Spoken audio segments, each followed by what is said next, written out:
TikTok time to rock. Good evening, good morning, good afternoon to everyone who's watching from all over the world. It's your friendly neighborhood philosopher here, D Wood. Just sitting here in my room, which has been doxxed. They know my address. You've got Salwan Momika. He burned a couple of things. They show up and murder him in Europe. Meanwhile, I'm sitting here with Dr. Maloink, the Dawa snitch pig here. Oh, by the way, I just ordered him. I didn't have time to put him on, but someone recommended the little googly eyes. So I didn't know which size, so I ordered a box that has all the googly eyes for his eyes and stuff. So anyway, this should look, Dr. Maloink should look cooler tomorrow. You know what's weird? I made this, and I had Muhammad in here, and then it like over like what, 2 days, it turned all foggy in there. I was thinking at first it was just like bacteria or something, but it looks like you can see little stuff in there. It looks like the Quran page I have in there is like disintegrating. Oh, so the Quran page is basically just molding in with the urine then. Yeah, but you can't even see anymore. I mean, you could kind of see it says why Malik in there, but it got all foggy. So I'm gonna have to change up my recipe and redo that. That's just gonna be sitting at the bottom of the dump someplace. But totally ruined that one. Anyway, plenty of cool videos to share this week, and we're gonna try to get out our top 100 ways to, I don't know, respect the Quran, use the Quran, something like that. And then later this week, we got our first massive installment from the Quran Demolition Ranch. Mm-hmm. And I'm not allowed to have any sort of firearms, so Thaddeus is working on renting a flamethrower, because no one told me anything about flamethrowers. No one said one word to me about flamethrowers. So don't be blaming me if they're like, you can't have a flamethrower. I didn't know I wasn't allowed to have a flamethrower. What are you talking about? No one said a word to me about flamethrowers. Upon my release, not one person said, David, you are not allowed to have a flamethrower. So they said I'm not allowed to have other things. But anyway. So, what are we doing here, guys? Oh, yeah. So, guys, we have Thaddeus here. Thaddeus has been along for the epic doxing ride here, doing the difficult work of going through all of Malik's streams and cutting out the relevant portions and sending them to me. So I haven't watched any of the stuff we're about to watch, although we probably will post a recap from what led to this, namely him being like the ultimate Dawa snitch. Mm-hmm. But I'll have that little recap. Other than that, I haven't seen any of this stuff. Although the intro, if that's the same thing he posted on X, then I did see like the first, 15 seconds of it or something like that. Other than that, totally new. Although I've heard that he was doxing Inspiring Philosophy and GodLogic. So we'll be checking out all of this. And we have Chris Close, who you've been familiar with this guy for a while, Chris? Yeah. Actually, it's he doxed me and Avery, King Sylv, a bunch of Christians 2 years ago when this initial doxing started. And it originally started over 2 years ago because Avery and Malik actually had a debate. And after that debate, Christians... Wait, whoa. Avery, GodLogic. Yes, sir. Had a debate with this dork? Yes, sir, over 2 years ago. I would guess that would have been a complete massacre, because this guy's a moron. Well, at the end of the debate, Christians and Muslims renamed Dr. Malik Dr. Shirk. Because he doesn't know anything and he keeps committing shirk. I mean... I don't even think that would impact him very much. I mean, we've explained Surah 6 verse 108 and how everything he's doing right now means he is going to have to, according to his religion, stand before Allah and explain why, of all Muslims of all times and all of history, we're talking in the billions, he's the one who incited the biggest, most epic campaign of Quran desecration ever. And he's already done that. And we're, barely halfway through January. And this is going to be a long, long year. I mean, a long, long year. Mm-hmm. All right. So what good else do one. we know? What else do we know about Dr. Malik? Because apparently I had a discussion with him at some point when he called into a live stream, and he's like praising me. I think you're such a nice guy. And this is after he knew all this. He knew all the stuff I was doing. Anyway, we'll share that clip in a different live stream when I clip it. But apart from that, because I had no idea who that was, I only heard about him when he's snitching on all the Dawa guys, just snitching on everybody, just everyone. So. Mm-hmm. What else stands out over the years? So he debated Avery, doesn't know anything. So what happens with Malik is over on TikTok, they got their little group, right? And he thinks he's the leader of that little group. So if somebody strays off, then they're being disloyal to them. So there's been a big separation between him and another group within the group. And a Somalian Muslim by the name of Aki X is going against Malik, and they've been hitting heads. They've been posting each other's families, doxing each other. And then I truly think, David, now I can't prove it, but I truly think this is true, that Jake the Muslim metaphysician and Malik got together 3 or 4 months ago, and they decided to take down the whole Ummah and let Jake be the one that raises to the top of the leaderboard. Oh, and Malik was going to help him.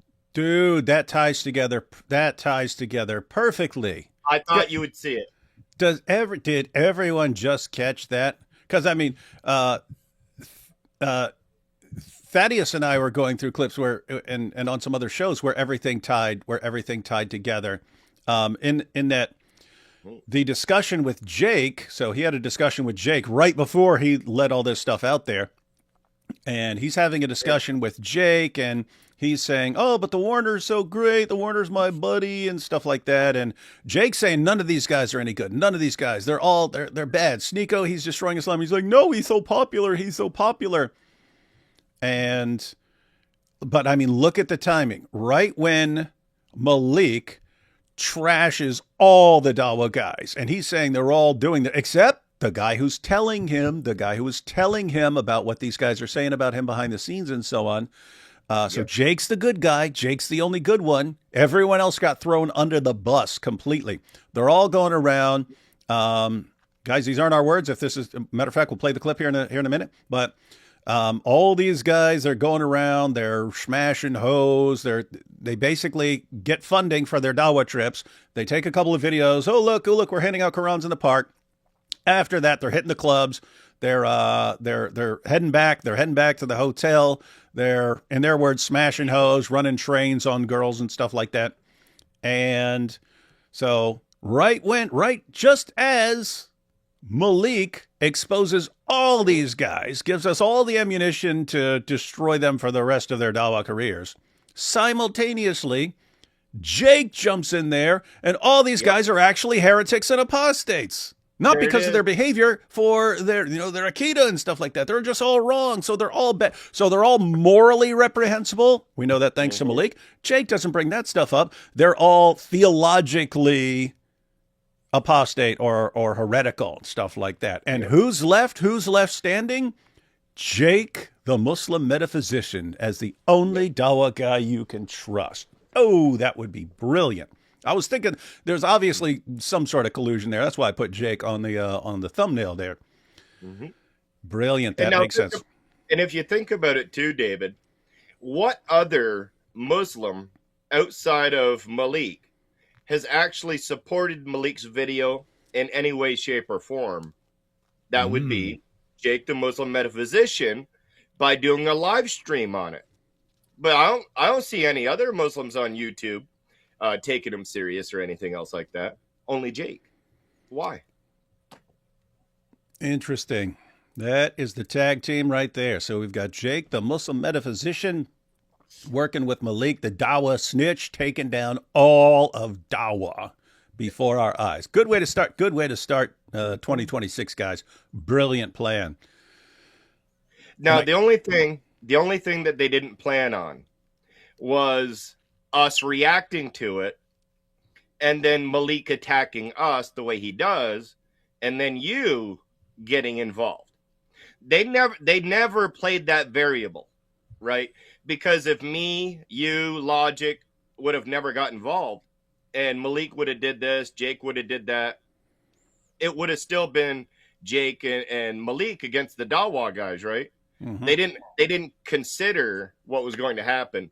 So I don't think their plan is going to fully work out for them. Well, because of the Quran desecration. Yeah, it's definitely not going to work out at all because, hey, we got this little plan here where I'll be the last Dawa guy standing. Everyone else will be destroyed. And yeah, well, simultaneously as part of your little plan, you've got the biggest campaign of Quran desecration the world has ever seen. And it's all on you two guys. Kind of on Muhammad Hijab because he's the one who really set it off years ago.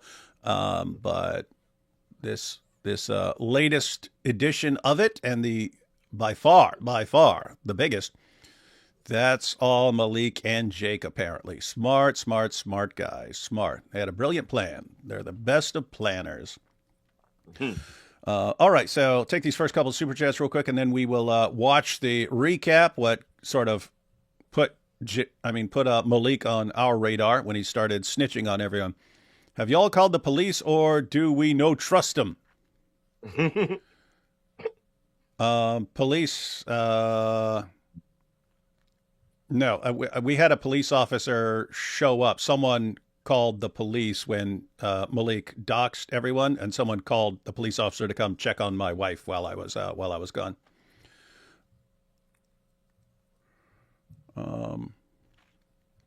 Let's see, Dr. Maloink in Dawa House. Yeah, see, and that's the difference. So you got Muhammad. Has not been perfectly preserved, but Dr. Maloink, perfect preservation. In fact, this is the best case for perfect preservation Dawa has ever had. And you actually have the evidence. We have a request here. Let's hear Eric from Ohio, E-I-E-I-O. I actually have that. I was going to play it later, but we had a request. That's a super chat. You got to do it, right? You got to do it. We got request. All right, so guys, I played it yesterday. Awesome song, but yeah, Eric, your brother in Christ, came up with a total banger. Not in the zoot sense, but he came up with a total banger here. All thanks to Malik, and let's go ahead and check it out. By the way, everyone, listen to the lyrics are hilarious. You should have put the lyrics up on the screen because they're actually super funny. I'm saying that because I wasn't really paying attention to the lyrics at the first time I heard it, and then I would listen to them the next time I watched it, and it had really hilarious stuff.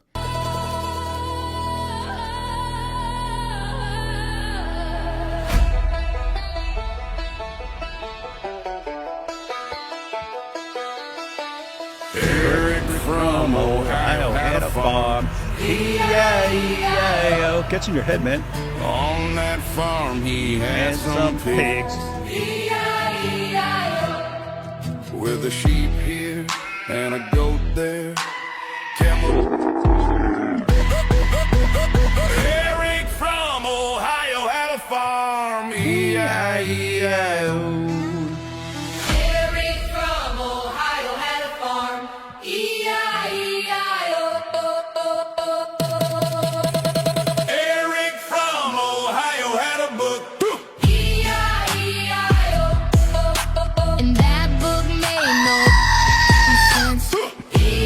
Said that book made no bleep sense. So we fed it here, fed it there, pages flying everywhere.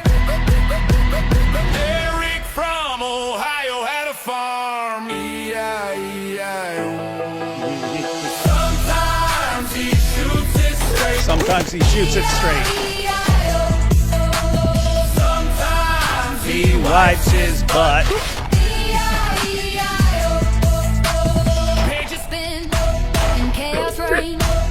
Sheep just stare like bro's insane. the Quran is Such a stupid book. E-I-E-I-O.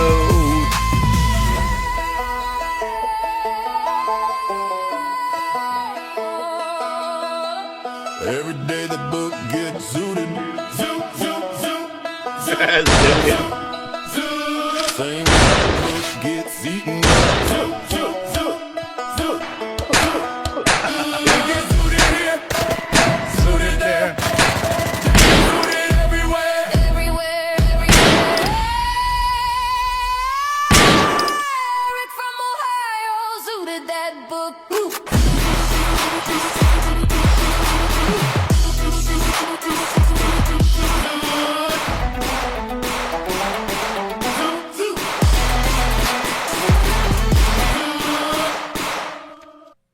he's got some aim too. Yep, and we're gonna be putting that aim to the test at the Quran Demolition Ranch on Thursday. I got my money on him not missing a shot. We're gonna find out. We're gonna find out the hard way, and we're gonna find out if he's better aim with his various sophisticated instruments, or if the Dizzle's better aim with a flamethrower. A bit easy to hit your target with a flamethrower. I do got to give credit to Eric for using the goat there for censorship. I was so inspired by that idea when I needed to censor something in this video. I took that. The video we'll watch here in a little bit, not the one we're about to watch, but the one later on. I took that example and I'm like, yeah, that's great. That's how I'm going to use a censor noise from now on, is the goat. Well, I think he got it from Muhammad, didn't he? In Allah? Yeah. Didn't the goat censor some of the verses in the Quran too? Please research the Ethiopic Abyssinian Christian origin of the Quran. We can use this to destroy Dawah and Islam. Quran is a heretic Christian homily. I've never investigated that, but I've heard about the connections there. But guess what? People are researching that. I don't think black powder guns are illegal. You can own those. Granted, they're not as good as the commonly used guns today, but better than nothing. Well, I don't know. Not better than a flamethrower. A lighter and a hairspray can works like a flamer. Yep. Not a flamer in the Warner sense, but yeah. David, look at your state's rules for owning a burner. Some states allow felons to be in possession of one. A quick call to the company should resolve. That's one of those things that fire like balls or something like that. Malik is D. Wood's sock puppet. Think about it. Can you believe anyone can be this stupid? I don't know, but I know. Yeah, I pointed that out. It's like, it's hard to believe that he could actually be this stupid. So it looks like he is actually some sort of agent just trying to destroy Dawah from within. Or, as Chris pointed out, might have just been given an assignment by Jake. Hey, look, you're going to have to take some hits on this one. Not like Muhammad took on the night of Al-Zut, but you're going to have to take some serious hits on this one. But got to do it. Or just like divine punishment, like God delivering someone into our hands and hardening his heart to make him just keep going, even as everything's been like Pharaoh, just everything's being destroyed around him, but just heart so stubborn. I have to keep going. So makes sense. Let's see. Douse the paper in an accelerant before using the fire extinguisher for better results. I sent you a way of preserving one Quran from the great Malikening. Had to send it to your email since I'm too dumb to edit videos. Merry Zutmas, everyone. Thank you. Who destroyed more Quran, Aisha, Uthman, or Malik? Oh, it's going to be Malik. I mean, if you think about what was... Malik. Yeah, what was actually... So, you're talking about Aisha, you're talking about a partial manuscript of one chapter, Surah 33. Partial manuscript, and her sheep or goat conveniently eats some of the parts of one chapter. And then Uthman, we read about Uthman destroying all these Qurans, burning all these Qurans, but that wouldn't have been a ton of stuff back then, right? It wasn't a huge community as far as people actually having written stuff. So there would not have been a lot of stuff. Malik, on the other hand, has people around the world doing this. Someone said the urine gets cloudy from bacterial growth. If you refill the jar, you can heat and pasteurize it with home canning kit to keep it clear. Adding distilled vinegar in 1:10 ratio should help too. Yeah, that sounds right. But again, there's like little fragments in there, so I'm wondering if something is just being destroyed. But I'll try it again your way with everything else being exactly the same, and then we'll see if that turns messed up and cloudy. So yeah, I'll have to experiment with it. It was Malik sing to Shaggy song, but Jake recorded a phone call. It was Malik. Now, hang on. It was Malik. But Jake recorded a phone call. It was Malik. Now he's definitely Mossad, y'all. It was Malik. He even called out Libiano. It was Malik. Warner lurking in the shower. It was Malik. Praying for y'all. Someone sent me, it was Malik song inspired. It's not like a direct parody. Yeah, no. It's inspired by that. I'm gonna get a music video made for that. Get that out. I think it's a really good song. Honestly, Yeah, I got that one too. I the lyrics actually are hilarious, but even the song is good. Yeah, it's just yeah, that was the thing. It's just audio. I want to like put some pictures, Right, some pictures up or something like that. So yeah, one of us can do that. Whoever does that first can and then we can share that. Let's see. Song hits harder than the bullets hit the Quran. Yep. E-I-E-I-O. Song was pretty legit. It was indeed. I searched for Avery versus Malik and only found a short clip, but Avery has a playlist versus top Muslim debaters. Malik is not part of it, but the Warner. The top. Yeah. What I sing around the house now, the Quran is such a stupid book. E-I-E-I-O. I mean, imagine. Thanks to Malik, kids everywhere are going to grow up singing, the Quran is such a stupid book. E-I-E-I-O. We need a version in Espanol now, brother in Christ. Well, I can do that myself because, you know, when you think of Spanish, you think of David Segura. We have queer on desecration or defecation. Well, those are not mutually exclusive.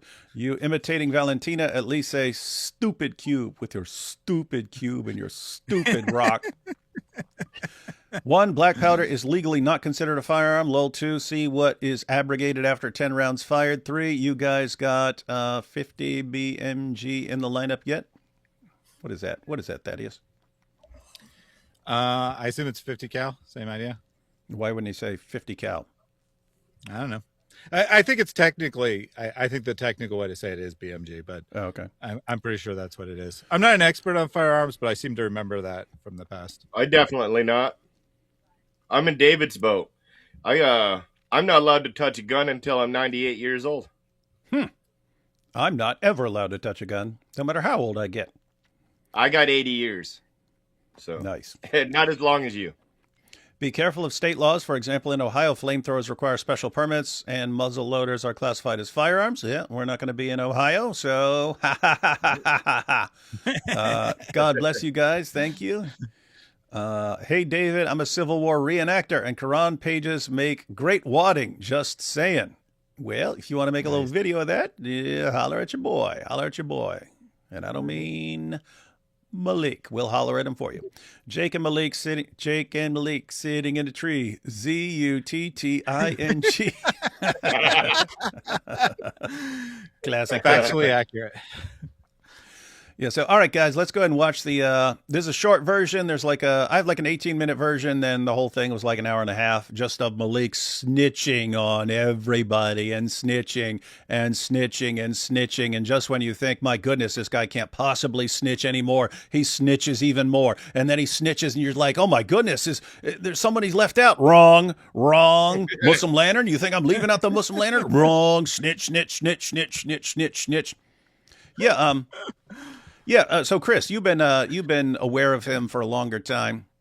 He goes around and acts like he's some sort of gang member with this Pyru stuff. Yeah. Yep. That's why he's got the nickname of Bick and Back being Bull. Now, it's not because he can't spell, but because he seems to think that he's a Pyru blood from the Treetop district, where the Bloods would substitute the C for a B because they're not, Crips is spelled with a C. So a lot of the words that start with the letter C, they will put the letter B instead of C. So when you see Bickin' Back being Bull, that's kicking back being cool. Oh, but that is just the B's stupidest thing I've ever heard in my life. Yes. But that's the whole thing. And he's putting on this persona. But could you imagine? He's playing off like he's a gangster from whatever, right? He's half Libyan, half Italian. Where does the black come in there? Well, no, it's just based on how he acts and what he does. It's a complete joke. They would not, no gang would have the biggest snitch I've ever seen in my life. A guy who, the moment you tick him off, he starts snitching, not just on you, but on everyone who knows you. 0% chance of that dude actually being in a gang. I've warned him repeatedly that, dude, don't go to prison, because like they don't have to know that he's a snitch. They would find out as soon as like someone ticks him off about anything, and he starts, "Oh yeah, well you did this and you did this and you did this and everyone around you did this," and he's gonna have to be in protective custody real quick, like, because snitches are absolute bottom of the barrel. Snitches are bottom of the barrel, even below child molesters. And in that situation, he might literally be beneath.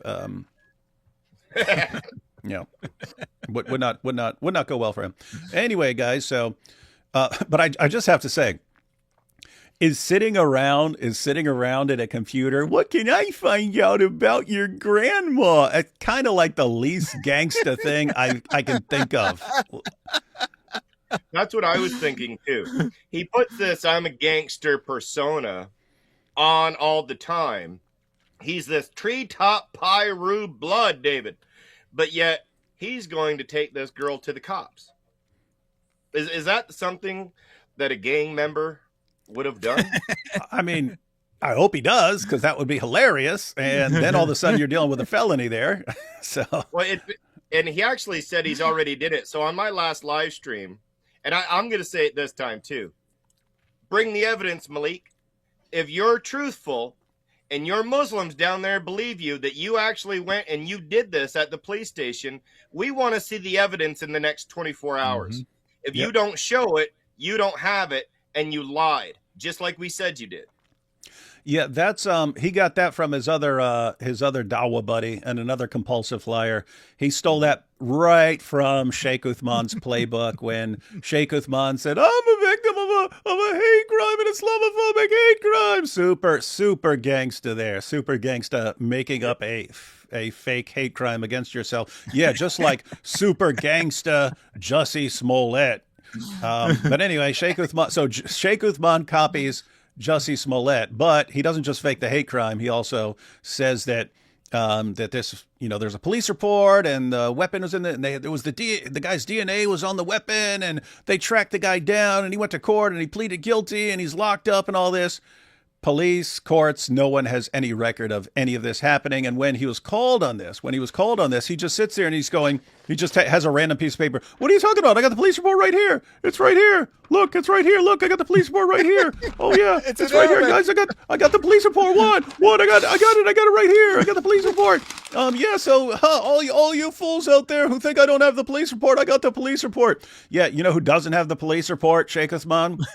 The police, because it's just a piece of paper in your hand. But anyway, our good buddy Malik did the same thing. "Oh, there's a police report. There's a police report." Well, let's see it from police. Where is it? If it's a police report, then the police would have it, right? Not just you in your room in front of your computer. And another thing that he's done as well is he's actually attacked female Muslims on the app.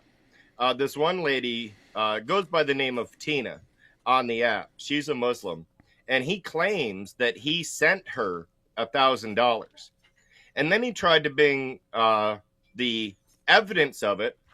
And what he did is he photoshopped an actual receipt from, I think it was PayPal that he used, and tried to say that it was from him to her for that amount, and he posted it up. Well, Tina actually called PayPal, got them on the phone, read them the invoice number that he had in the image, and the PayPal guy said it was from Malik to Malik. So Malik sent himself $1,000 from one account to another account, photoshopped it, made it look like he sent it to a woman, and then put it out to make her look bad. That's what Malik does. What an epic dork. Yeah. So guys, that's apparently the new version of what gangsta means. Apparently, see, we didn't know before. We had the wrong idea about gangstas. We got it totally wrong, guys. Now it's about I sent her some money on PayPal, and I hope she doesn't look up the invoice number for me lying to all my stupid idiot fans. She literally did it, and I could probably get the video, and I'll send it to Thaddeus from TikTok. You guys can play it on the next one if you'd like.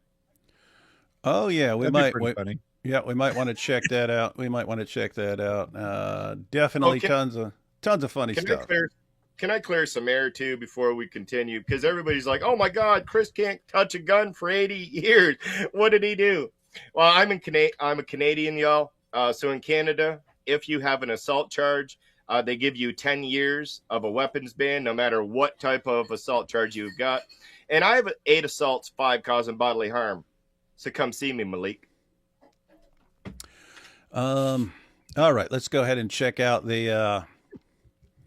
Again, guys, this is the short version, but this is a sample of Malik snitching on everybody. So if one person crosses him, he responds by snitching on everybody. Let's check it out.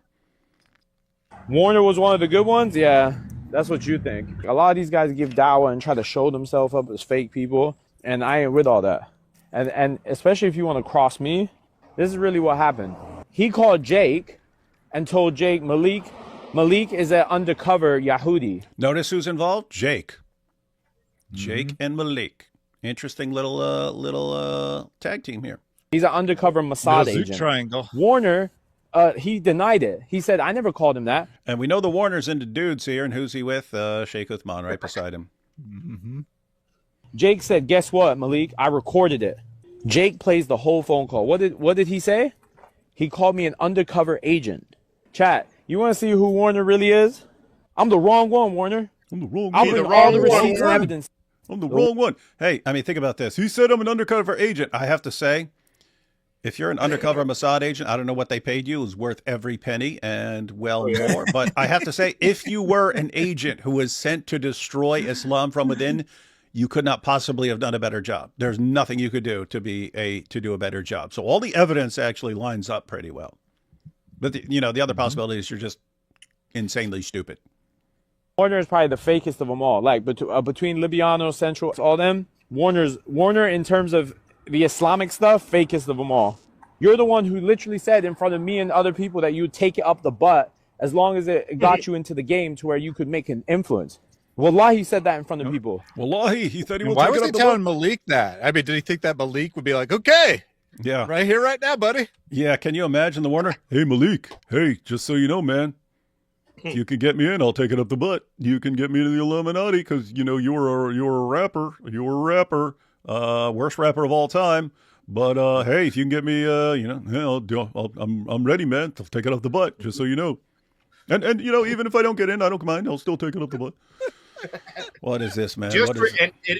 It wasn't to get it, just for the chance to get in. They don't even really got to accept him. He's just there he's there just auditioning to see if he got a shot at getting in. That's all. Mm-hmm. And what I think is funny is after this, Malik tries to come out and do his big, "Oh, I didn't mean it" campaign. This guy just said wallahi. You can't take that back. No, he said it over and over again, especially in the longer clip. It's wallahi, wallahi, may Allah curse me if I'm lying. May he curse me. May he curse me if I'm lying. Over and over again. You said if I had to take you up the butt one time, so I could literally be Or infinitely. like in the Illuminati, Or 30 times, just so I could help people come to Islam, you would. Hey, I have to say, though, that's Sunnah, man. That's Sunnah. Muhammad did the same thing, but, with a bunch more guys, all for Islam. This guy is the... You know what he's doing? He's thinking, if I just have one drink of beer, I'm not really an alcoholic. So if he only takes it in the butt one time. Yeah. Or 10. Or 50, whatever. You know what I mean? Whatever it takes. By the way, guys, this in the full picture, this is the Warner standing behind Malik. That sort of dude you want standing behind you, looking down at you, like, look at this little guy. I can toss him around like a rag doll. The heck is this? biggest pothead on this planet, bro. The guy you take dawah from, all he does is roll one up. That's all he does. Chat, this guy gets high as hell all day and all night. Well, so, wallahi, may Allah curse me. This guy goes high to the mosque. This guy literally goes to give dawah high every day or every weekend. Sorry. Let me tell you guys something. All they want to do is hide behind the shield of Islam. These shits are private sins. So hold on. If Warner's asking for money for Qurans, but he's going to the dispensary instead, right? If he's going to the dispensary instead, is it Islamically I have to stay quiet? If he's going to the dispensary with the money he's getting for the Qurans, chat, guys, I gave this guy money. I gave this guy money for Qurans. He went to the dispensary. He went to the dispensary and spent my. Was it $1,000 that you sent via PayPal? You got the receipts. You got the receipts, buddy. And also, It's not in this version, but he does say that I got my money back from. But he also says that Warner doesn't have any money, and he had already spent it. So how did Warner repay you exactly? Maybe he had to borrow some money from one of his boyfriends or something. And he's going on about these being public sins, and why can't he expose these public sins? But you were with them, joining in these public sins up to the point where they called you a Yehudi. Mm-hmm. Yeah, and in that discussion with Jake, he was saying, I don't have any problem with the Warner. I don't have any problem. But he knew all this stuff about the Warner. It wasn't a problem until he had a discussion with Jake, and then it suddenly became this huge problem. Interesting stuff. And weirdly enough, because the Dawa boys still ain't back together, they may have made it look like they did to everybody else. But I also got another clip that I'll send Thaddeus. Thaddeus probably actually has it anyway, where Malik is actually saying that if you've got Uthman, you get Libiano, you get the top guys of you get like 3 or 4 of them, and you put them together and you put them against Sam Shimon, and you give them equal time to speak, Sam destroys them every time. He would. Yeah, but so would everyone else, in fairness. I mean, that's true. It's not that hard to destroy these guys. No. Anyway, so we got the Warner here talking about all the stuff he's willing to do for the Dawah. By the way, guys, you know Warner's been married 9 times? Warner's been married 9 times. We know now. 9. Thanks, 9 Malik. times, chat. By the way, it's interesting. It's interesting, like, that would be a problem because his prophet did it. Mutai. This guy's a mutai. Bro, this guy went on vacation with a Moroccan girl, married her for 5 minutes, and then divorced her on the way home. Now think about that, right? So he says he is willing to take it up the butt for da'wah. It's not in this clip, but it's in the longer one that he talks about the Warner and these other guys being up in the club with trans women. So he's into trans women. And then we started calling him the Watcher because he says that the Warner likes to sit in the chair and watch other guys running a train on a girl, apparently fantasizing about being the girl, and he likes to watch the guys. But notice he said that he did the mutta and married her for 5 minutes.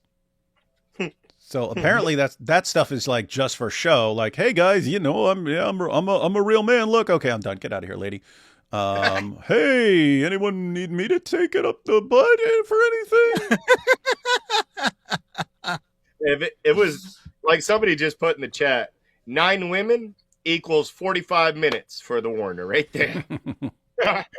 Yeah, he's been married 9 times, and that was just from 2:15 to 3 o'clock yesterday. If I'm lying, I'm dying. This guy literally, and by the way, you think like he got married 9 times, like that's enough. Brother, this guy's smashing girls every weekend. Malik, I just smashed this chick. I'm like, bro, why are you even doing that? Well, I have pics on my phone of this guy on FaceTime, bro, with a girl in his bed, lying on his shoulder, bro. You see what I'm saying? So he's sitting there FaceTiming Malik. Go, oh, look, I'm in bed. See, it's a girl. It's a girl this time. Look, see, girl, see. You don't need to expose me. Would you like to join us? Yeah, it seems like he realized Malik is picking up on all this stuff about taking it up the butt and the trans and so on. And he realized it. And then he like talks to Jake and he's like, hey, this guy ever says anything about me, and what I want guys to do to me and stuff like that. If he ever says any stuff like that, man, he's a Mossad agent. Yeah, he's a Mossad agent. Yeah, don't believe anything that guy says about me. And then didn't work out so well. And also, I would point in there too. Is Warner only the one that we should be calling the Watcher? Yep. Because why is Warner FaceTiming Malik when he's got a woman in his bed? Is Malik watching? Oh yeah, Malik might be into that sort of thing too. It is a theory that he's actually into dudes, and that's why he keeps going after people's wives because he's like jealous of them. Like, why do you get why do you get this guy and I don't? Do you know who this guy reminds me of, David? And I think that you would recognize this guy's name. He goes by the name of Ijaz Ahmed. Do you remember that name, David? Ijaz? Wait, Ijaz, the little troll. Yeah. The little guy with the glasses? Oh, yeah, little sniveling crybaby. Yeah. Oh no. Matter of fact, Shabir. It wasn't Shabir. It was Paul Williams. It was Paul Williams years ago, who he called him out for it. He said Ijaz came to me and he said, "Hey, I've got this folder where I've been collecting information about all the Islamophobes." And so when we're ready to go, I have all their information, all their families and stuff like that. And Paul Williams is like, what the heck is this? And he actually like, this is what this dude tried to show me. And I'm like, why are you keeping that? No, as soon as Malik started doxing everyone, I was thinking, oh, he's probably working with Ijaz, man. Ijaz probably like, here's my folder, man. Here's my folder. And if you think about it, Malik and Ijaz might be brothers. Because if you think about it, Ijaz always had this idea that he was the man in Dawa. He was the top guy. He was running the Dawa scene back then. Well, that's what Malik thinks now. Well, back in the day, if you were a Muslim and you went against Ijaz Ahmed, oh, you were the worst debater. He was calling you down. Actually, when he got nabbed for that doxing, I sent the email to Dr. Shabir Ali, and the next day, Shabir Ali fired him from the Dawa Center. 2 weeks later, he started going at Dr. Shabir Ali, saying that he hasn't won a debate in the last 5 years and everything else like this. Kenny Bomer, another person that David has debated in the past, used to be friends with Ijaz, and then he distanced himself during the doxing period. So Kenny got thrown under the bus by Ijaz. If you notice here something, people, whenever someone goes against Ijaz, they got thrown under the bus and they got reprimanded for it. What happens with Malik? You go against him, he's doing the exact same thing. When Christians went against Ijaz for this, he doxed their families. What is Malik doing when Christians go against him? Doxing their families. Mm-hmm. Now, I'm hoping that it ends up the same way. Because just today or yesterday, I saw that Ijaz was looking for a wife. But his opening pitch for a wife wasn't the greatest opening pitch I've ever read in my life. He said, I'm looking for marriage, but I'm a cripple. That to me is not a great opening line if you're looking for a wife. But hey, that could be Malik's future right there. Yep, Dr. Malik. Yeah. Sorry. My bad, doctor. I have to say, I'm seriously not sure Dr. Malik is interested in women. But times have changed. He can still get married, even if he's not into women.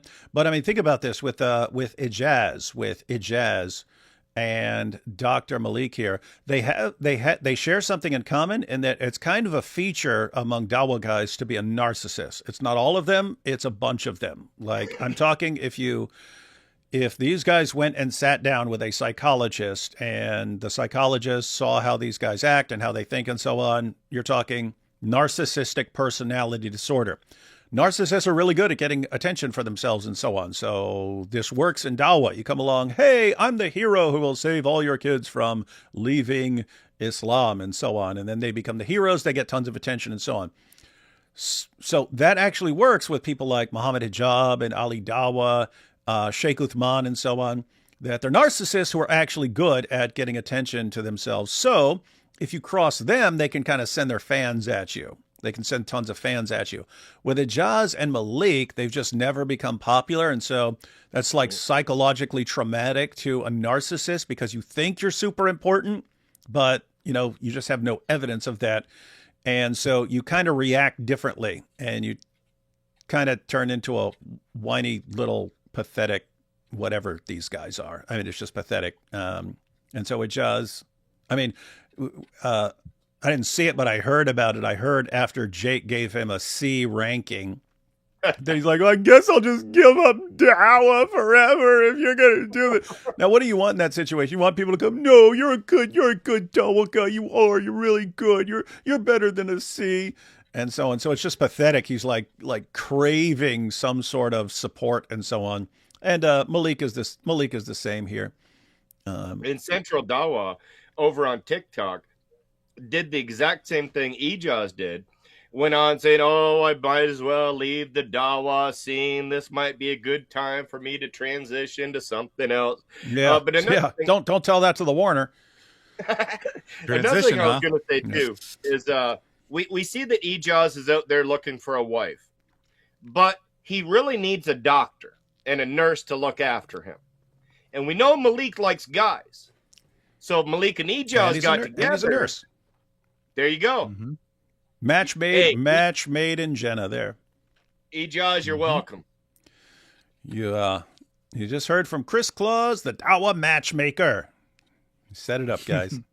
All right, a little more here. Yeah, look at you, bro. So as long as it's kuffar and Christian chicks, I don't care. That's good. That's really good. Hey, chat, who knows about Warner and Adam Saleh having threesomes? You want me to start name dropping your whole We do now. life? You and Adam, you telling me about you and Adam doing threesomes together on Dawa trips? And you think Sneeko's any better? Him and Sneeko, bro. Look at all these guys rolling together, everyone. This is the Warner, Sneeko, Muhammad Hijab, Ali Dawa. I got pictures of him and Sneeko slapping girls' asses, bro. Shit he sent me. I got everything. He be helping Sneeko? Yes. Bro, he helps Sneeko do all his crap, bro. You do run trains in rooms together. Adam and Slim and Sneeko all run trains in rooms. That's the Warner, Adam, Slim, Sneeko, all there on the screen together for Dawa. Together with Warner there. And you want to talk about booty hole. I'm not into men. I'm not into men, brother. I'm into women. Sure, you're not. Chat, what were they doing in Colombia? Yeah, the Warner. What did him and Sneeko do in Colombia? And Myron?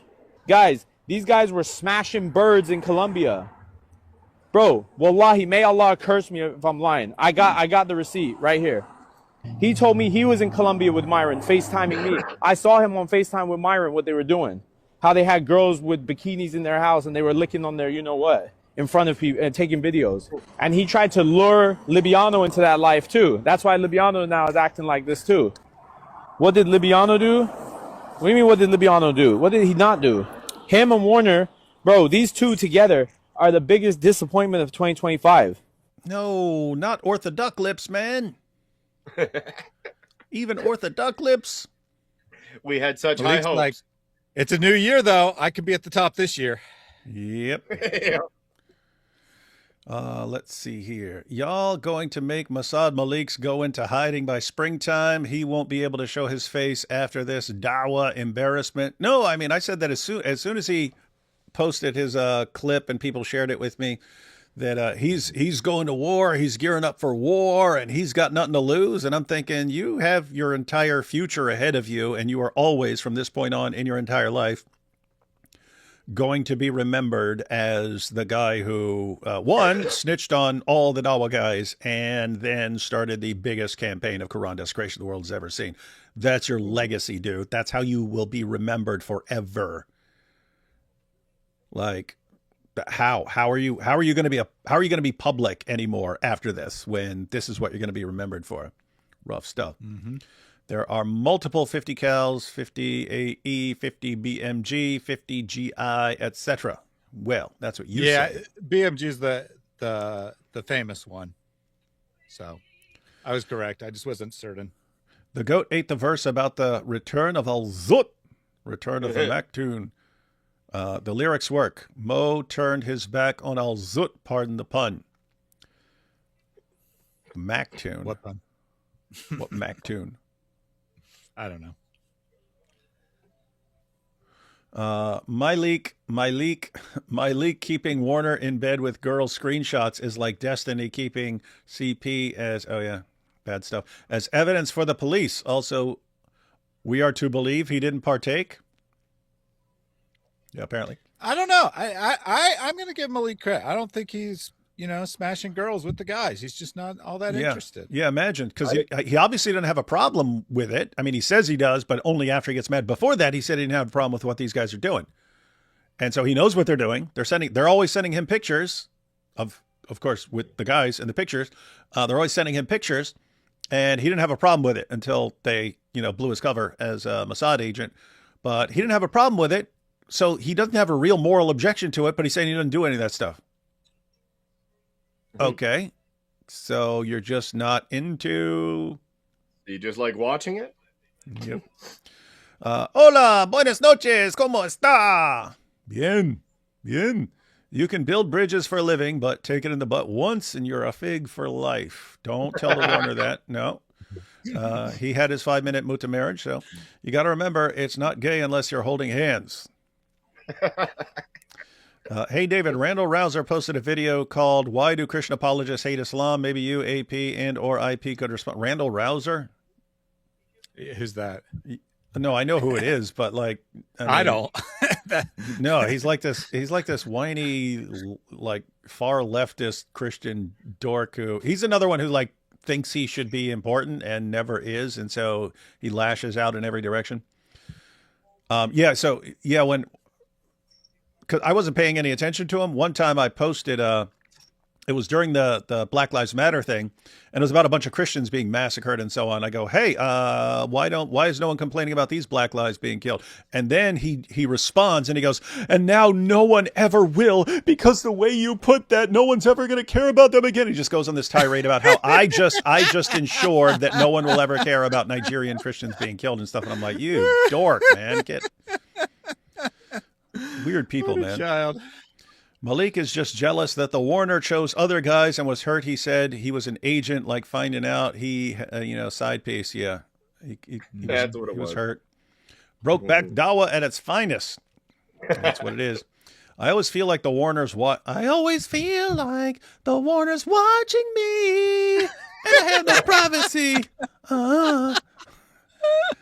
I'm 30 minutes late, but Malik is such a coward. Doxing GodLogic after a debate because I'm assuming Malik got destroyed is super low. Yeah, total coward. Least gangsta thing I've ever heard in my life. Oh, I don't like you. I'm going to look up your relatives and find stuff and post it to my fans.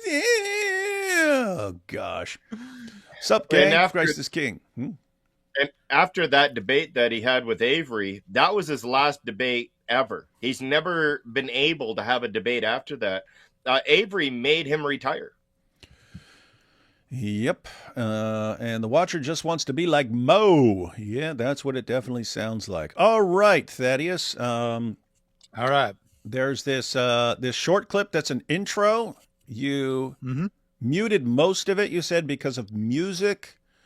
And you left something. So, I didn't make it in the video to whatever you didn't mute. Yeah. Okay. So I'll just let you play it through. There is some talking, and I thought about trying to preserve it, but it was pointless anyway. It's like, David's about to find out what happens when Club Pyru comes for you. And, what I find out is you guys will post a bunch of stuff, which gives me a free pass to completely wreck your book for the entire year, and no one will complain because they'll all be like, oh, yeah, I see. Yep, you got to protect the women, man. Got to protect the women from these creepazoids. And so no stopping it now. So, yeah, I do know. I do understand. But let's go ahead and check this out. Yeah, but there's a bunch of music in the background, so I figured it'd probably get copyright strikes. So that's the only reason it's silenced. All right. So Thaddeus had to take out the audio for most of this because of copyright issues. But let's see. So we got Club Pyru, where we sit around doxing everybody because it's real cool. I'm not Mossad, but I am a snitch. So we got me in the bail there. Booyakasha. Hey, classic. Look, when you play that clip, you need to point out I was making fun of Muhammad for prancing around in his child bride's nightie. You got all these sources about him being in his wife's garments, and Aisha was special because he only received revelations when he was in her garments, not the garments of his other wives and so on. Just point that out, man. My wife got Marie saying hi. Hey, he's watching. What the heck was that? They put a gunshot? Is that why you Yes. left that in there? Yes, that's why I left it in there. And, Oh. Yes. and it flashes Yes. her picture. It flashes her picture with a gunshot, and then It's in it. I only put like the first 15 seconds, but then towards the end, her face comes up again, bang again. So twice he put gunshots in the video. Twice was for the face of your wife. And so what you guys are saying is that when I'm like flame throwing a pile of Qurans and so on, and someone who doesn't know the situation says, "Oh my goodness, why would you do this? You're just going to offend them. You're going to offend them." And I say, this guy literally put my wife's picture up with gunshots raining out. Huh? Mhm. That won't those objections instantly stop? 100%. I If I heard that objection, I would do the same thing you were.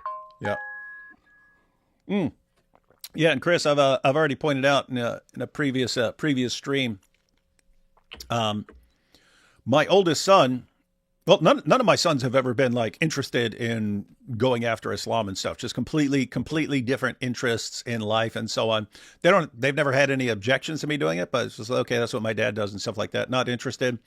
And all of a sudden, I said, I'm going to the Quran demolition ranch. And my son says, I want to go too. And I said, okay, you can record. He's like, no, I want to be in it. I want to be in the video.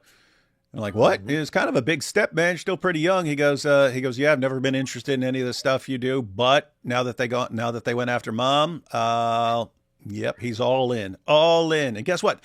You think, oh, that's just one person. No, that's tons of people. And this guy's going after GodLogic, Inspiring Philosophy. These guys all have lots of fans.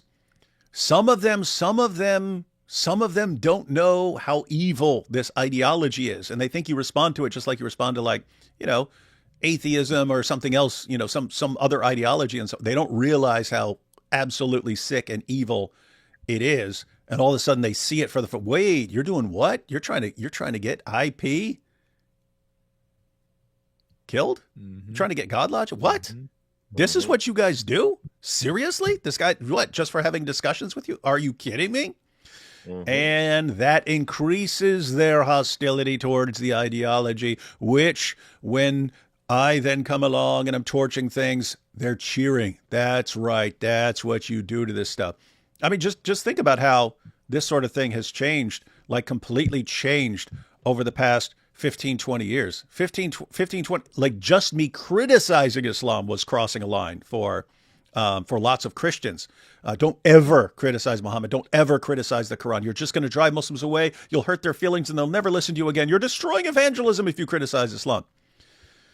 Now I can be like just destroying piles of Qurans with a flamethrower and I'm not going to get any complaints from people who actually know what caused it. And it's all thanks to, not solely to Malik, but, Malik, Jake, Sheikh Uthman, Muhammad Hijab, all of them are showing people what a disgusting ideology we're dealing with. And people are starting to cheer for it, man. Cheer for it. And all the young people coming up, in apologetics and polemics and stuff, this is going to be normal for them. They're going to see this as normal after this year, completely normal. And it's going to be a, interesting little situation when people's go-to method for dealing with Dawa guys crossing the line is to just, you said what? You said what now? You said what? Dude, don't talk to me like that, man. Don't talk to me like that, bro. Hey, take it back. Say it nicely. You said what? You said what? That's what it's going to be. Forever now. All thanks to Malik. All right, there's just a couple seconds left. Let me back this up slightly.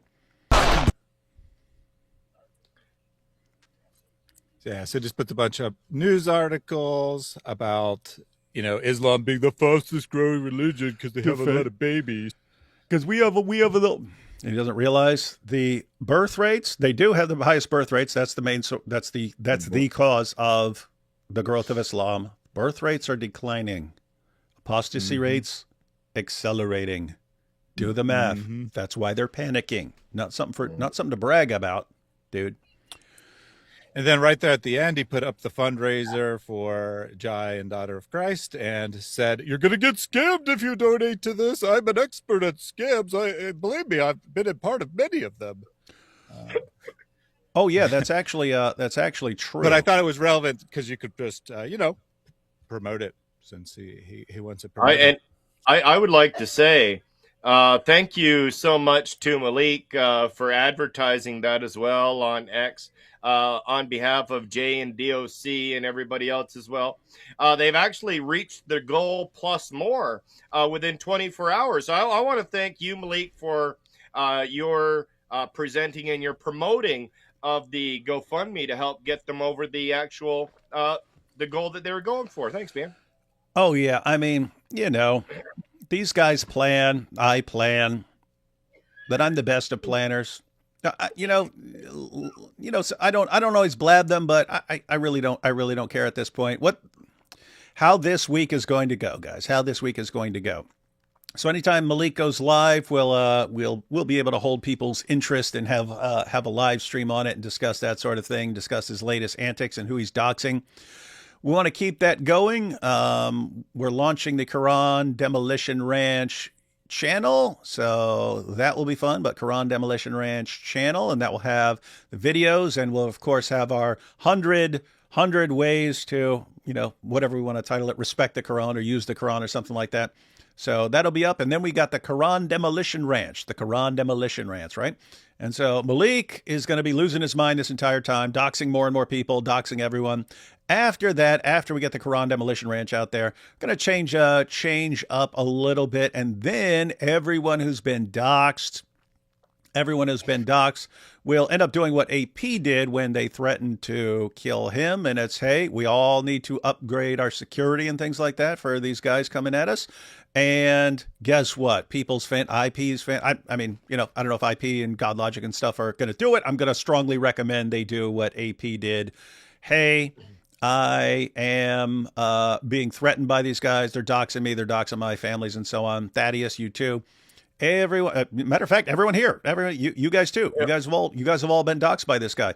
Everyone sometime next week needs to go.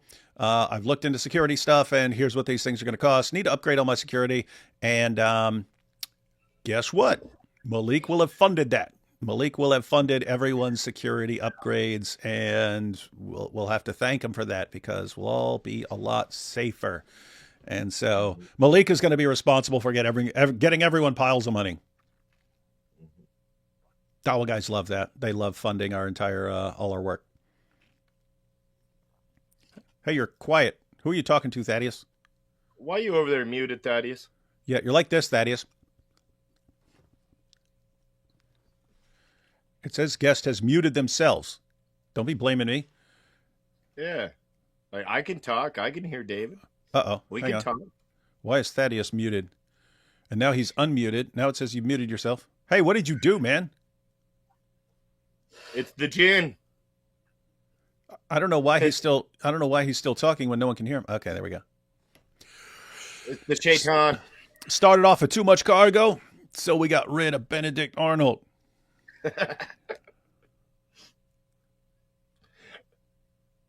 Still no audio. What did you do, man? Did you unplug something? Hey, Thaddeus, might want to like shut everything down and start. I don't think it could be. If it were just me and you and it wasn't working, I would think it's on my end, but I still hear Chris. So I'm assuming that's something on your end. Not in the Warner sense of something on his end, but.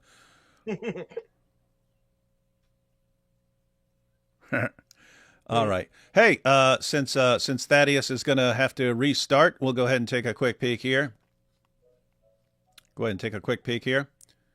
At Dr. Malik, the best. I didn't even pick up on the fact that they called this a bad rap because he's a terrible rapper. Somehow I missed that. But this section of the article on him being a scam artist is called a bad rap. Here it says, this is from an article about him scamming people and so on, and saying that he could get other rappers if you just pay him piles of money, then he can get these other rappers in your track and stuff. And they don't believe him because people had no clue who he was because he had no street cred and stuff, but total scam. And then they recapped from before. It says a bad rap. Dr. Malik was exposed last year for allegedly getting dozens of people to buy tickets to his shows in Oakland and New York City by promising to both reimburse them and pay them hundreds of dollars to pretend to be fans. He had to pay people to show up to his concert to pretend to be his fans. And it says Dr. Malik publicly denied being involved in the scam. Oh, okay. Well, he always speaks the truth, so you know you can trust him. Yeah. In January, iHeartRadio reported that he falsely promoted himself as the special guest at a 50 Cent show and claimed he had a sold-out show in London in March, which was fake. But yeah, so guys, hang on, let's see. That just He's gives you... a special. Oh, sorry. Oh, you're good. He's a special guest at a 50 Cent concert. Mm-hmm. Malik, who has maybe 9,000 followers on X, is a special guest to somebody that would have like almost a billion. Like, yeah, that's what's funny. And that whole guy, so the scam was he couldn't get people to show up to his shows. So he would tell them, hey, buy tickets to my show. They're $20 each. Buy tickets to my show, and I'm going to pay you back the $20, and I'm going to pay you hundreds of dollars and way more if you get your friends to come along, and I'll pretend to be my fans. And then so they would buy the tickets, people who wanted to get paid for pretending to be fans. Then they would show up, but he wouldn't pay for their ticket, and he wouldn't pay them back for their ticket and wouldn't pay them the money. And so he's apparently just doing this until people started calling him out for it. But yeah, total scam artist, total idiot, total loser, worst rapper ever, pathetic life, med school dropout. Rich mommy and daddy couldn't, they could buy his way apparently to get him into med school. They couldn't buy his way to actually make it through med school. Failed rapper. Dawa snitch, biggest Dawa snitch ever, and now he is leading the campaign, the global campaign to desecrate the Quran. This guy is just a world champion of awesomeness. do you know how he's actually trying to refute that he's not actually scamming these people? He's saying, we'll get to it. It's in the video. It's in the video. Oh, okay. We don't need to preview the whole video. Really, he's going to talk about the scams? Sort of. He gives he say, David's an actual scammer. He took money. I never took any. Yeah, we'll get to it. What a dork. What a dork. All right, we'll take these just these couple super chats real quick, and then we're jumping into his live stream from last night where he started doxing everybody. My parrot does not appreciate all the smashing birds talk. It's very ornithophobic. It is. Someone should call PETA about that guy. In response to the gunshot sounds, say it with me. The Quran is such a stupid book. E-I-E-I-O. Classic. They will never leer. This is what we do. They have a leering problem. Are you going to live stream the Quran demo ranch? No, we're going to record it. Yeah, that'll be out on some land and stuff. It's funny, teach people to read and write, then they leave Islam. That is true. It's worth telling your local police department that you've been doxxed just in case people try to swat you. That is an issue, the swatting. Mm-hmm. The police will ring before coming out if they know. Okay, that makes sense. I did that actually when Malik started it. I went over to the police station, just let them know that this type of thing was happening, and I showed them the video. And they said no problem. Interesting. That's exactly the sort of thing, these little sniveling cowards. Gosh, I just can't. I mean, I guess it's on TikTok, so you got some younger people and stuff, just like, Chris, people our age, that is, people our age and stuff. This is not what we think of as gangsta behavior. This would be like the literal opposite of anything we would ever think of as gangsta. And so I don't know who this impresses, but they have to be really young and really stupid, and most likely the offspring of 40 generations of first cousin marriage. Mm-hmm. All right, Sal. Yeah, I think some teens and preteens mostly are in his audience. Wife material in Islam. But no, what are you talking about? Grandmother material. All right, we're ready to check this out? Yeah, we'll start with an intro, him opening the show and whatnot. And then we Okay. got a bunch of title segments after that. All right, here we go. This is, guys, I haven't seen any of this. This is Thaddeus put together the highlights or lowlights, if you will, from his stream last night. Here we go. Welcome into Club Pyru, man. Hey, We it's my in the wife. building right now. If you know, if you don't know, now you know. Hey, man, this is where the streets get together and we talk. We talk that real talk, man.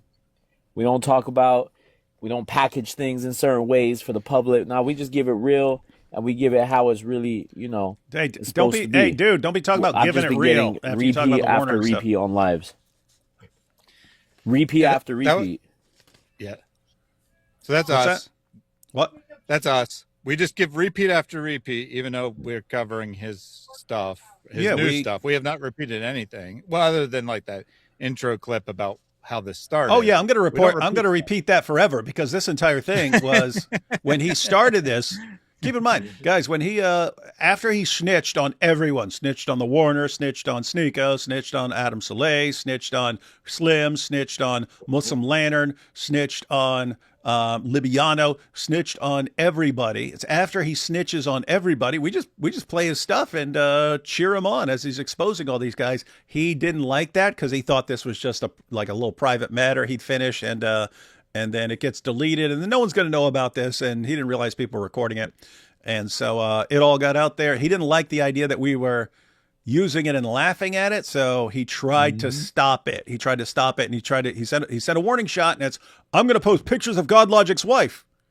He knew because we talked to him turns out we talked to him years ago. He knew all this stuff. He knew the rules. Go after someone's wife, and you know what the deal is. He did it anyway, and so he knew what this leads to, and he chose that anyway. But anyway, he really didn't like the idea of him being known for being a snitch and snitching all these guys. So he tried to silence us. So yes, that will get replayed over and over again. Although I will, because I keep using like the same 4-minute clip, I will go through the longer version and come up with some different variations. So it's a little different. Yeah, we'll get a different one. Yeah, you don't capture everything in the 4 minutes of all this snitching, because like that didn't even have like them being in the club with trans people and stuff like that. So yeah, but anyway, we know it really annoys him that he's known as the Dawa snitch. So yeah, we will keep doing that. Other than that, we're responding to his latest videos, like his latest stuff. So I don't know what he's whining about, but let's see. And then he's about to say that he never repeats anything, except like half this show was stuff that came out before, and he repeats everything 3 times in the show. So just keep it in mind. He never repeats anything. When you got information, when you got real stuff, you don't need to repeat. Which would make sense, right? Which would make sense because the person who repeats stuff has really nothing to say, if you think about it, right? But over here, we don't repeat anything. Anything that I put on a video that you guys saw earlier, you ain't even gonna see that today. That's throwaway. That's throwaway. That's throwaway. By the way, Did he just repeat himself saying it's throwaway like 9 times? 3 times. 3 times. Got nothing to say, you just repeat yourself. Thaddeus Billman, you work for me now. Call me CEO, okay? Giant Dog. Giant, we're gonna move to America to run away from the UK. You work for me now. I'm your boss. Sure. I'm your Whatever boss. you say, boss. So when I go live, you come here and you press that record button. So Well, technically, they're going to receive a lot of money because of Malik. So in that regards, I guess he could say that, right? Yep. I guess he is their boss. He's their main funder, right? He's their main funder right now. Indirectly, of course. Hang on. We have this. Hey, we have this. David, Usman is calling you out. Are you going to debate him? Dude, we just did a live stream on how pathetic this is. Every last one of them accepted. Every last one of us accepted to have an actual moderated debate. And I already said, he either has to do an actual like in-person debate, one, or he has to admit that he's a coward. I said, other than that, I'm never calling into a show. I said it. He already knows it. He's seen it. So he keeps saying, I challenge you to this. And we say, okay. And he says, no, never mind. I challenge you to this. And we say, okay. And he says, no, never mind. Okay, what are you not willing to do? Okay, I'm not going on your stupid show where you got the mute button. You're surrounded by a bunch of your dollar ladies. Okay, well, that's what I challenge you to do. Okay, you're telling. Okay, then he looks for things where we say, no, dude, you're a joke. Come back when you're actually serious. And then once we say, dude, we're not taking you seriously anymore, you're a joke. That's when he goes, oh, they're running from me. No, in case anyone forgot, he said he was going to go live today and he'd be back home. And so Avery and Inspiring Philosophy both said, you just admitted that you're going to be home and you're going to be free. You're available. We will come to you 2-on-2, pick your partner 2-on-2. He wouldn't do it. He backed down. We could be having a 2-on-2 in-person debate right now. He's a coward. And he knows that I said, if you do not do that, do not ask me to call on your show. You're a total coward. And so what's he do? Oh, he's not calling my show. He's a coward. Dude, just talk to your fans. Talk to your idiot fans. We don't care anymore. We got other stuff. There are people in the world who are actually willing to debate. Sheikh Usman, not one of them. Dude's a total joke. So anyway, yeah, Sheikh Usman, go ahead and clip that. Look, someone run up to him. He's running. Oh, my goodness. If you're stupid enough to fall for that, yeah, you're probably a Sheikh Usman fan. And here's what I think. Puh, Sheikh Usman. Anyway. And hey, guys, you know what's funny? He said, we invited him on my show. I invited him on my show, gave him all this notice and stuff like this, sent him the link and stuff. And then he says, he just told me the day before. Liar. It's all he ever does. But then he said at some point, no, I won't go on his show. He eats the Quran. Well, why would you want me on your why would you want me on your channel? You're inviting the David Wood eater of Qurans onto your channel, so you don't have some rule about not interacting with me. What a lying coward, man. Yeah, guys, it's just pathetic at this point. We've got actual things to deal with. What's going to happen with Sheikh Uthman is he's going to do this stunt. Everyone's running from me. Everyone's running. And his idiot fans will do that. And meanwhile, the rest of the world is looking at this going, wait a minute. Every last one of these guys agreed to debate you in person, and you back down from every last one of them. And then you go on your live stream. What? No one calling. No one. Yeah, because okay, I'm doing my own live stream, dude. It's a joke, dude. It's a total joke. Anyway, back to someone more serious than Sheikh Uthman. Malik. And by the way, we announced that we were doing this show well before Uthman put out any challenge, right? We announced that the day after Malik doxed people because he kept delaying it, we'd be going live the next night. So we announced this long time ago. Uthman is just full of crap. All right. Yeah, it's totally pathetic. So just to recap, guys, Inspiring Philosophy agreed to debate him in person. GodLogic agreed to debate him in person. I agreed to debate him in person. Sam had the opportunity to debate Sam in person. What did he do? He ran. Yeah, he ran and then lied and said, "Oh, they made it a condition. They made it a condition that that I wouldn't be allowed to criticize Christianity, and they would be allowed to criticize Islam." And that got back to PBD. That Uthman posted that video. PBD went right to Dean from Dean Responds and said, "Did that happen? Did that happen?" Because Dean was the one negotiating it, and Dean said, "No, that didn't happen." So Dean Responds, knows he's dealing with a compulsive liar. Then what happened? Then Uthman challenges everyone to go on the Dean show with him. And it's like, wait, this guy knows you're a lying coward. He knows you got embarrassed, and he still works with it. It just doesn't bother them, man. It doesn't bother them that they're all liars and so on. So anyway, then he challenges all of us. Literally every person agreed. Sam didn't go down in person because he's like, wait, you had an opportunity to face me in person. You ran like a coward. And so he said, if you want to debate me, call into my show. I go live all the time. All you need to do is click the link and you could go live and we can debate. So that's how Sam said he's willing to debate. But all the rest of us, we said, we're all willing to do in-person debates. What am I not doing? I'm not going on your stupid show when you keep doing the same stupid thing over and over again, and you refuse to do anything like an in-person debate. And guess what? If your idiot fans want to say, everyone's running from Sheikh Uthman, fine. You're not duping anyone. I did a poll, not in the Zoot sense or the Warner sense, but I did a poll on last night's show. And after going through this stuff, not the Zoot sense, but after going through this stuff, I took a poll and almost 1,700 people voted. I said, how many debates will you see Sheikh Uthman in this year? 77% said 0. People are on to this. The dude's a coward. The dude's a coward. Sheikh Uthman, if you don't believe me, debate Khan. Debate. You want to prove everyone wrong? Debate Khan. There's still time because we know Jake's going to back out. And if you say, oh no, I'm traveling, tell James from Modern Day Debate when you're free. We'll set it up. Five Christians, you and 4 of your other Dawa bros. Bring the Warner. Bring Malik. Bring Central Dawa. We'll even let Central Dawa be unblacklisted after he threatened AP. 5 on 5, man. 5 on 5. Debate Con. Guess what? James from Modern Day Debate, I guarantee you will be glad to work around your schedule and pick a date that works for your schedule. Will you do it? 0% chance, you pathetic coward. And any of your fans who are stupid enough to think people are running from you when literally not one person is running from you. They're probably too stupid to even understand anything we're saying, so not interested in trying to convince them. And that's about it for Sheikh Uthman, guys.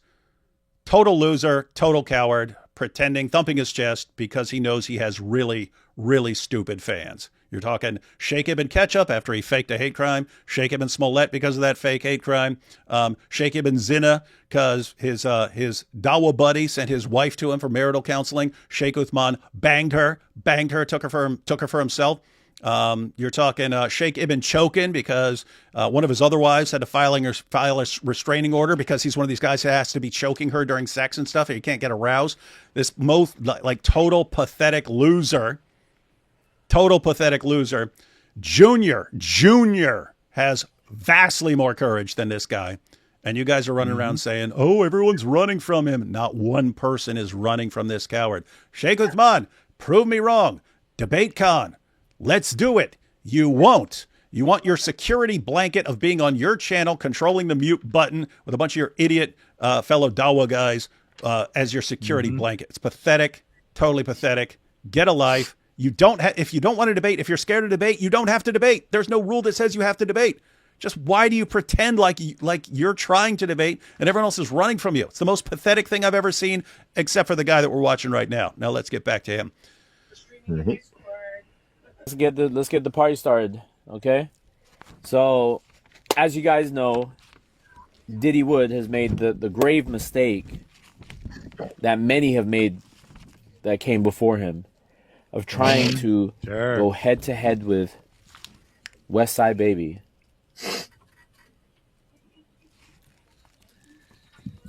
Have you learned your lesson, David is responsible, chat. Did he call himself West Side Baby? Yeah, like that's not a gangster way to refer to yourself, is it? I mean, it kind of fits. It kind of fits because he acts like a baby, like a spoiled baby throwing a tantrum. But yeah, for every single Salam Al-Masih guy having shivers up their spine all of 2026, they will not get a break this whole year. Oh, we're scared. So we're go terrified ahead, without of you. further ado. Let's see what David actually said and admitted to saying, so we can. It was easier for Muhammad, right? I mean, it was easier to penetrate Muhammad because this guy's 30. Wow. And Warner's a big dude, right? Warner's a big dude. Muhammad's a little dwarf. So I don't know. Yeah. Okay. I agree. I agree with you, Malik. It was easier to penetrate Muhammad on the night of Al-Zut. Oh wow. Oh yeah. So he's apparently I said something like yeah, I don't remember the joke, but he got mad. So he got mad about it. Okay. David. Yeah, I don't remember what the joke was. So on the previous episode, Malik informed us that we may think that this started because of all the stuff that he said about the Dawa guys or ripping Qurans or anything else that you've done in your history. But no, it was one comment that started this whole thing. And that was you made a joke while you were reviewing it.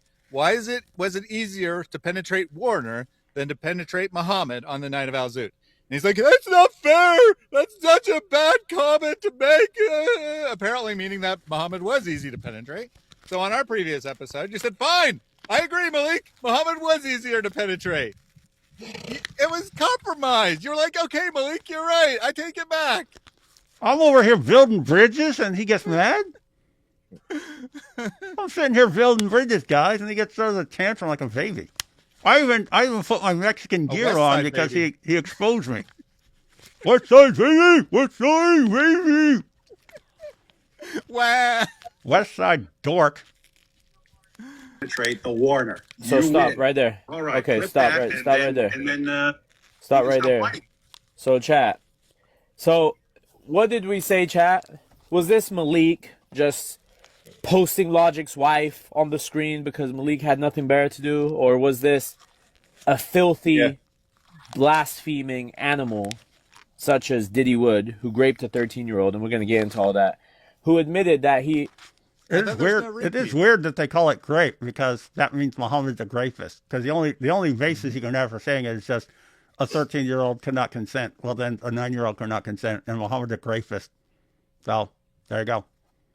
Yeah, yep. had mentioned some stuff in regards to Warner and the Prophet, peace and blessings be upon him, right? And for some reason, he thinks that we're responsible for the fact that he made a joke that was highly offensive and something, you know, that goes beyond the scope of polemics. Why are you so offended? Why are you so bothered all the time about everything Zoot related? You compensated, buddy? Why are you always so offended? And we took it back. You said that this is what bothered me so much, so we took it back and we reversed it just like you asked, but not in the Al Zoot sense. And he's still mad. Just can't win with this guy. No. And it's just amazing. You know, I'm gonna I sit around doxing people's wives and stuff like that. And so, what a joke, dude. Guess what? No one has a problem with you. No one has a problem with my jokes, man. No one, because they're awesome and funny. Mm-hmm. If you want to go there, David, if you want to go there, I guess we're gonna go there. And Do I look like someone who's not ready to go there, buddy? I'm born ready to go there. guess what, David? I mean, It's not only going to be you. It's going to be you, everyone affiliated with you, Logic, Okay. who laughs with you, IP, who laughs with you, and all of the above. Now, poor IP, he's shivering out of his boots right now. Let's take a look at what IP is inspired scared. IP is terrified. I can confirm IP is not terrifying. philosophy Michael Jones has to say about all of this. Does he look Look terrified? at how he's dressed. Goes to show you how dumb he is and how little he actually does care for the actual facts that's going on. Why is his voice I squeaky? never laughed at a rape victim. He made that up too. So he's just another pathological liar. Oh, really? Because he knows you don't rip up Qurans. So he Pause it didn't real quick. target me or David or even Sarah. Pause it real quick. By the way, guys, this is a new character unlock from any.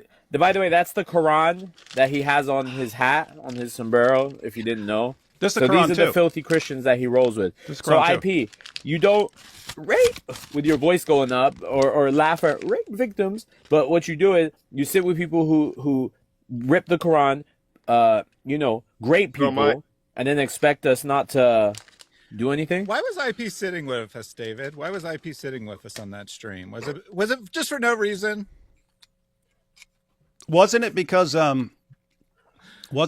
Malik in his investigations after finding out I'm secretly Mexican, also in his great researches discovered that IP is a real estate mogul, and so IP showed up with a fur coat on and and a crime boss. He find out he has this extensive the long crime record.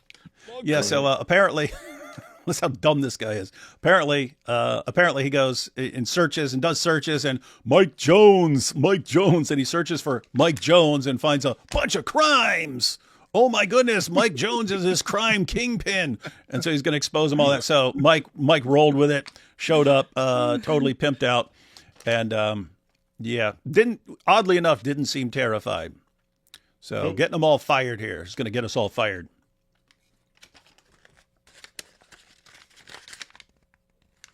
And by the way, guys, Thaddeus Billman, we'll get into him a bit later, but this guy Long story short, he had a job and he got fired from his job for his anti-Islam rhetoric. And they did a thorough investigation on him, right? And guess what happened, chat? He got fired. Just like any of them. If we catch any of these guys at proper jobs, chat, they're all getting fired. We're calling all their jobs. And we'll see some of that going on later. How dumb are these guys? So think about this. Thaddeus, the only reason you are able to watch all this stuff and go through all this stuff and do live streams exposing all this stuff is because you got fired after CARE, the Council on Islamic American Relations, ran to the newspaper up there and said, this guy, he said something mean responding to Ali Dawah. And then they completely misrepresent and act like you said it about all Muslims and so on. But so you lose your job and then, okay, well, I'll just go full time. Now, I bring that up, and you can comment on that, but I bring that up because when I graduated, when I got my PhD in philosophy, the only thing a PhD in philosophy is good for is being a professor. It's not good for anything else. But normally you'd go on and be a professor. I already had Muslims calling the school and even one standing outside the school constantly complaining about me because I was doing debates. Keep in mind, this is way before anything like this, I was just being critical of Islam. And so I knew, wait a minute, these guys are already complaining about me when I'm still a student. Am I even allowed to be a professor anywhere? Yes, if I never criticized Islam again, they'd probably, go after someone else. So I had a decision. Okay, I can either be a professor and never criticize Islam, or I can go after Islam and not be a professor. I can't do both. There's no scenario where I'd be able to do both. I couldn't be going blasting away at Muhammad and be a professor because they'd be threatening the school and complaining about me constantly. And so what did I do? You guys don't control me. I'll give up career as a philosophy professor and just focus on YouTube. What does that mean? Guys, if you had not been obsessed with trying to get me canceled, like most of my time would be dedicated to being a philosophy professor. You have to read lots of papers. You have to give students assignments and read all their papers. Got to do that. It takes up a lot of time. Most of my time would be dedicated to that, and I'd be criticizing Islam on the side. You guys don't like that. You like having, we can have control. We'll complain about his job. And what does that do? Okay, I go full time. Now I do this full time. Do you guys really make wise decisions? What are you saying? I'll get all these people fired from their jobs. So they'll do what? They'll just do YouTube if they had some other job, and they're just going to do YouTube now and be blasting away at you? Really? Is that smart? Is that a smart move? Or is that the dumbest thing you can possibly do unless you're actually smart, but you're working from Assad? Well, it'd be like me. If they ended up getting me fired from my job, what do you think that I would do full time? Because I can only be on YouTube maybe once or twice a week because I work up between 50 and 60 hours a week.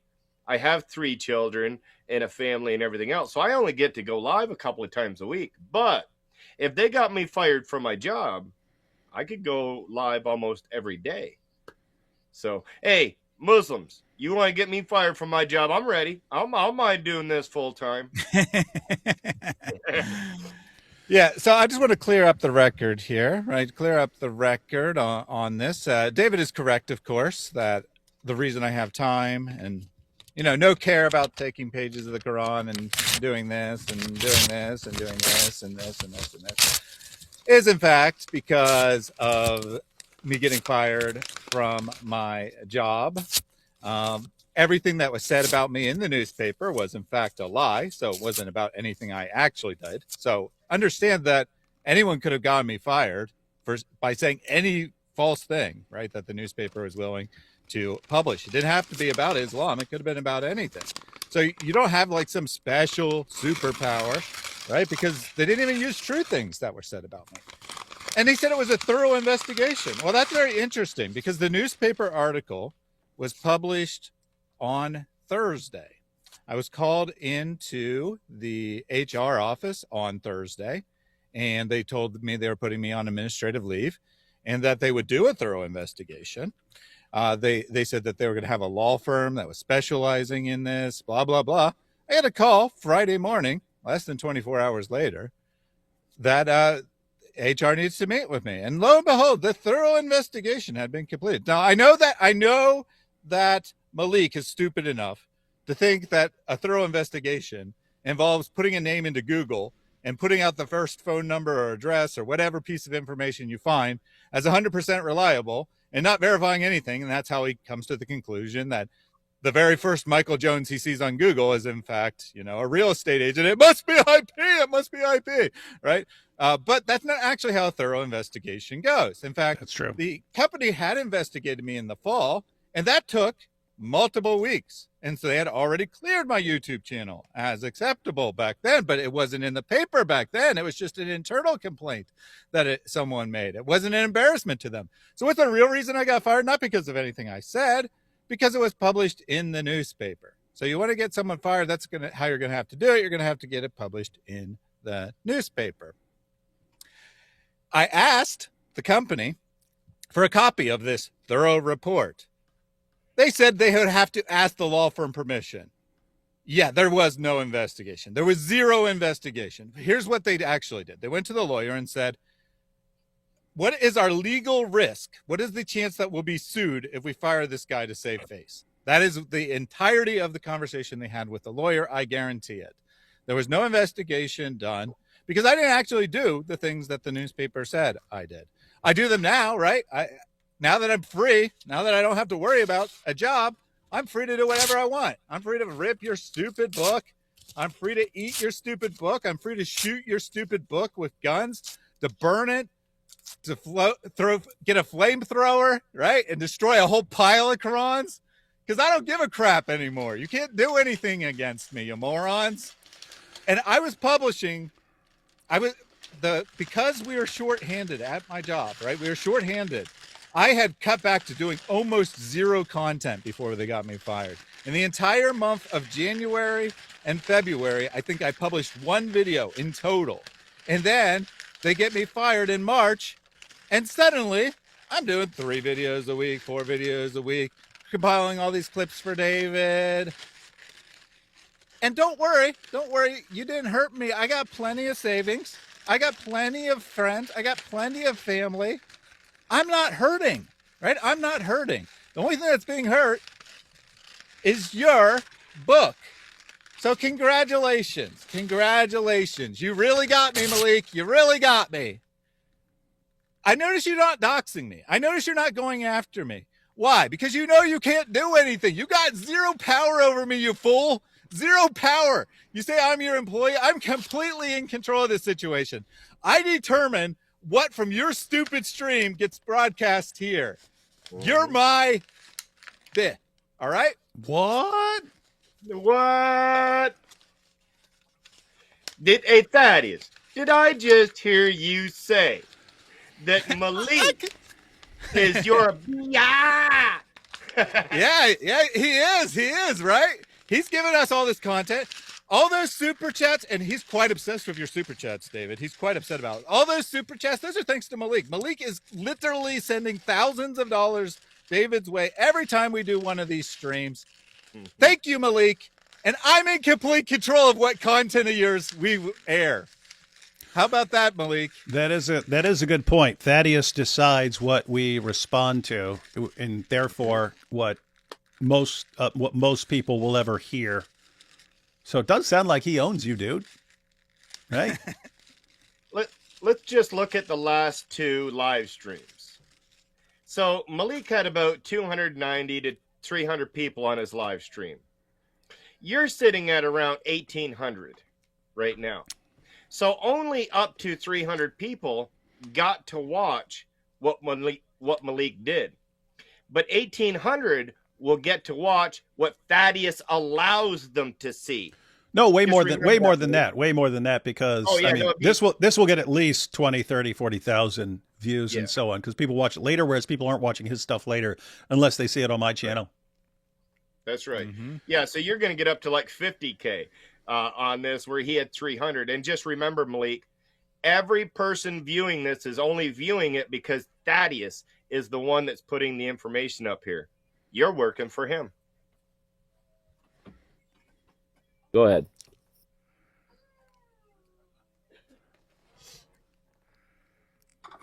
So Look, they're all laughing. I guess there's no reason not to now. Look at Logic laughing. Oh man, I don't want to. Look at him laughing. You can't blame him for laughing at something funny. My stuff, but I mean, if you're gonna call me out and say I'm scared, well, I gotta be a man, right? That's true, man. That's true. Look at Logic laughing. Moments that have no provocation behind them. They're just. What's that? If you notice, I'm not ripping a Quran. Logic normally wouldn't rip a Quran when he's sitting with you either. That's not something we do. IP too. IP. Yeah, and IP. That's not something we do. But it's not something that we're going to condemn because of why you're doing it in this situation. So because we don't rip the Quran, he has to find another way to put us in there so he can put the pictures up that he's doing. That's all. That's what I think is hilarious. Ripping it up. Logic sitting there laughing. IP sitting there laughing. Fan sitting there laughing. They're all sitting there laughing. Dan actually was not laughing, incidentally. Dan's like, I probably would have found it funny, but I literally didn't even know what was going on. He's like, I saw the clip, but I didn't even know, right? I didn't even realize that what David was doing because I was looking at a message and trying to get information on that. So Dan literally didn't even know. But notice the pattern here, right? So David does stuff, right? David, by all means, certainly does stuff. He rips Qurans, he eats Qurans, whatever, right? Yeah, I do that stuff. I come on this show and I rip some Qurans, and I've ripped some Qurans on my own program. And there are other people who do this stuff, right? None of them are being targeted. Only people who had the grand crime of laughing at a joke during a live stream. Let's have our first super chat of the day. Go ahead. Throw it on the screen real quick. Let's have our first super chat of the day. Wait, he gets super chats? Well, no. Oh, well, that's funny. Let's see what we're getting into. Oh, so chat. Seeing as it's funny to rip Quran pages and laugh with them, let's play a game, chat. The first person who calls this number in the chat and tells me who it is, then they're gonna get a very big prize. So let's go ahead. 72. Whose phone number is that, chat? Let's take our guesses. What's that? Yeah.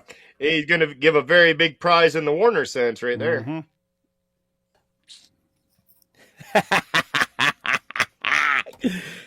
This is our super chat. This is how we do super chats over here, David. This is how we do super chats. We expose you, expose your people, and laugh at you while we do it. By the way, chat, if you didn't figure it out by now, this is IP's live, man. This is IP's number. He said IP's live. People are dropping stuff in the chat. Oops. IP's number, chat. Let's see.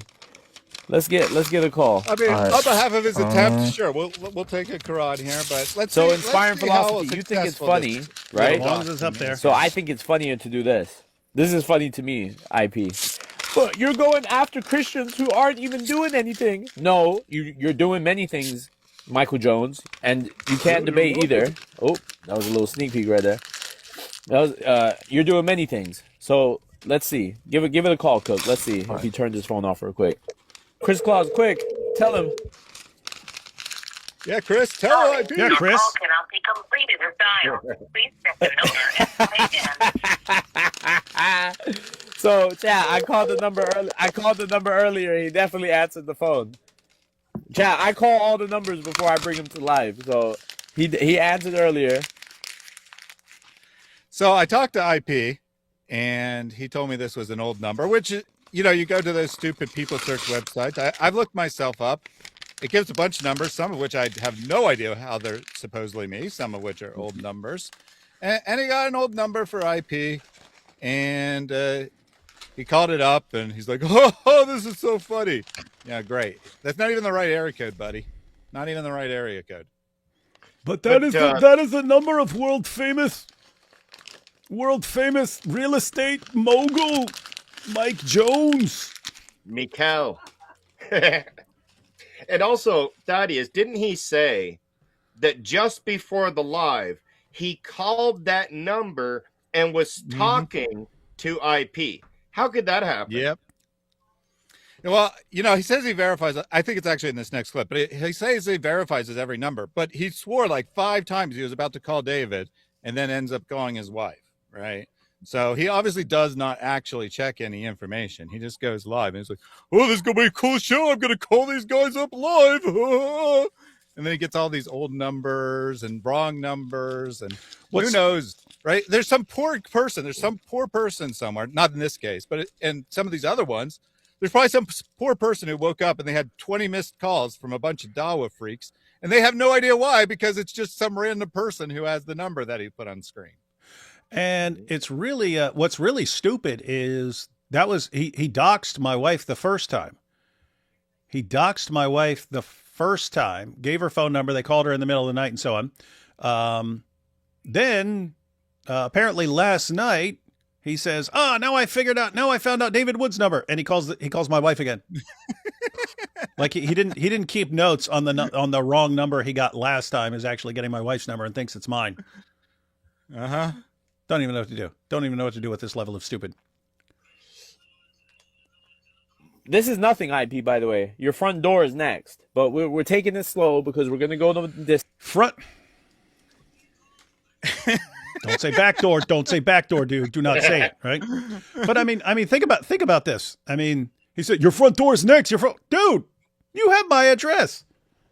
IP's not doing this stuff. He's not doing this stuff. He doesn't have your profit soaking in a jar of you know what. He's not doing that stuff. You literally have my address. You literally got it. I'm sitting here ripping page after page after page, and what are you doing? Nothing. Oh, but we'll show up at IP's door. We're going to show up at his door. Yeah.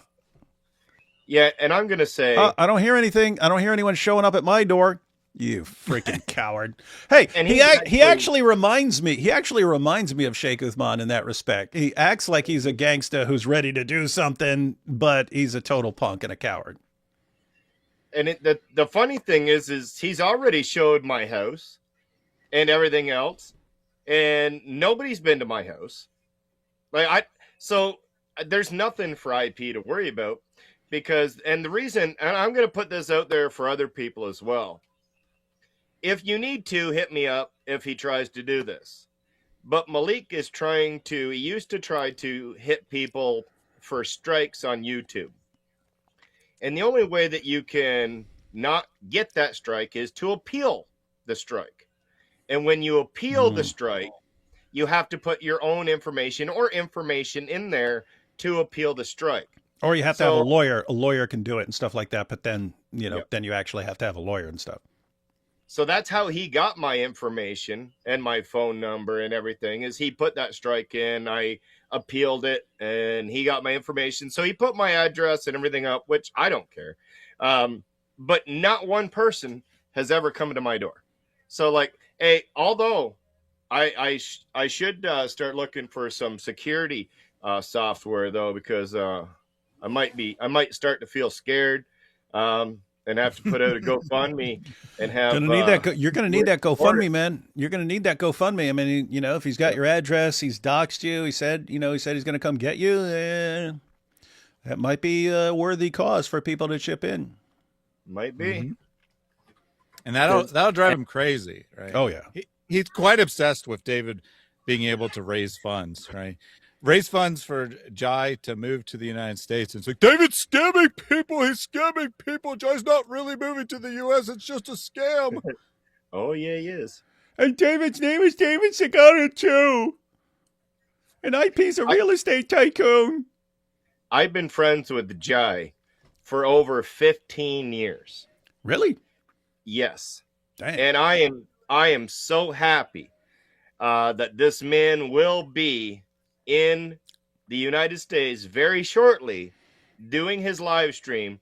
And because we've been friends for so long and whatnot, he's actually going to call me before he goes live and do a face reveal for me and my wife first before he goes on. Because it's a running thing. Because me and Jay, we've been friends for like 15 years, and my wife knows that. And even when me and Jay are talking online and whatnot, my wife's talked to Jay and everything else. So my wife always wanted a picture just so that she knew, like, could put a face with the voice and whatnot. But Jay's always that type of guy where he just didn't want his information out there at all, of course, and I respect it. So I hit him up and I was like, hey, man, you know my wife, she's going to have that face reveal before you get to the U.S. or she's going to be mad if she's got to wait for everybody else. So, yeah. But, yeah, I've known Jay for 15 years. I love that brother, and I can't wait for him to get to the United States.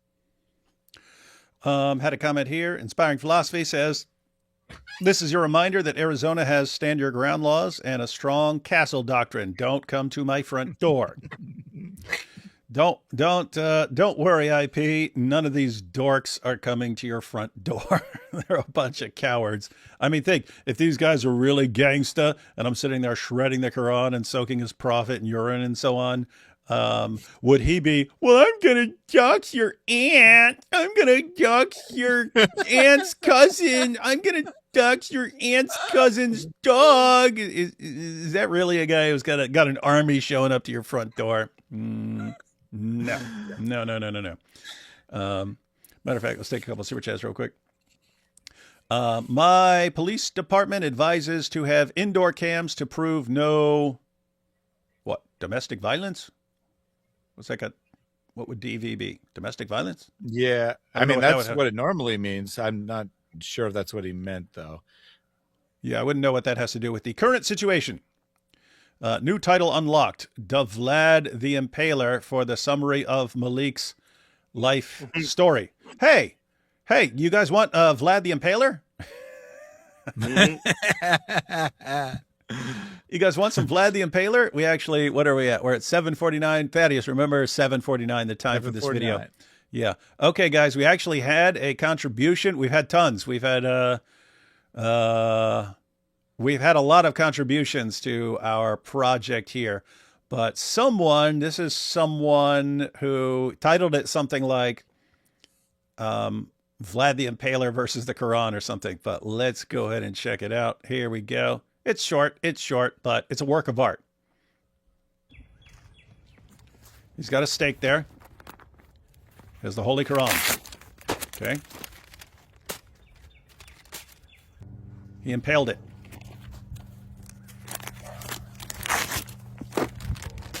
He impaled that one too. And ta-da! Look at that. Look at it. And just think, we would have never saw this if Malik didn't do what he did. This is all because of Malik. The person that did this right now would have never did this with the Quran until Malik did what he did. Hey, Malik, guess what? This is what you did, Malik. Hey, Malik, this is what you did. Thanks, Malik. I just got to play it one more time since it's such a work of art and it's so short. Here we go. I think it's awesome.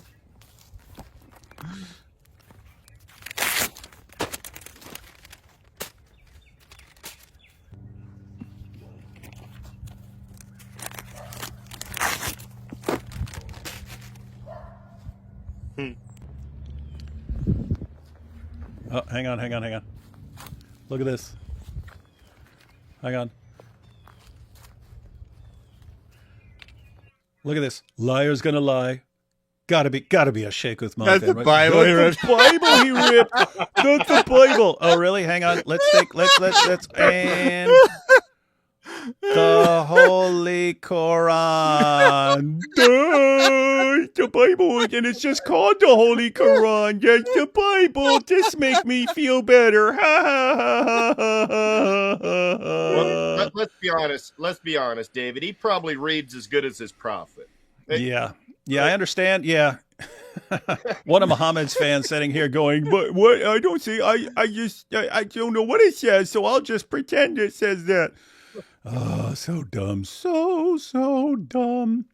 All right, let's jump back into here. Welcome into Club Pyru, man. We get to do this. This is 749. let's see.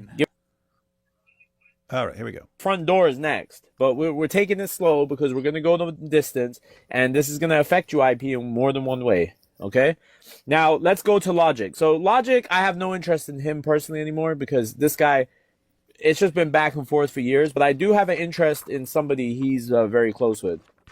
Sure you do. Sure you have. We believe you. You're not interested in Logic. You're not pining after him. You're not having all your sexual desires for GodLogic. You're fantasizing about his big, strong, manly arms around you. It's totally not happening. We believe you, Malik. David, seeing as Logic's hiding behind you, and Logic's not. This from the dude who literally posts a picture of himself with the Warner behind him, looking at him like he's a piece of meat in a butcher store window.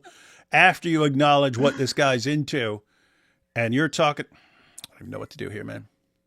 And to come stand up for his own. Is Malik even on screen? Like, why isn't he on screen? Why isn't he even showing his face? Is he too scared to show his face?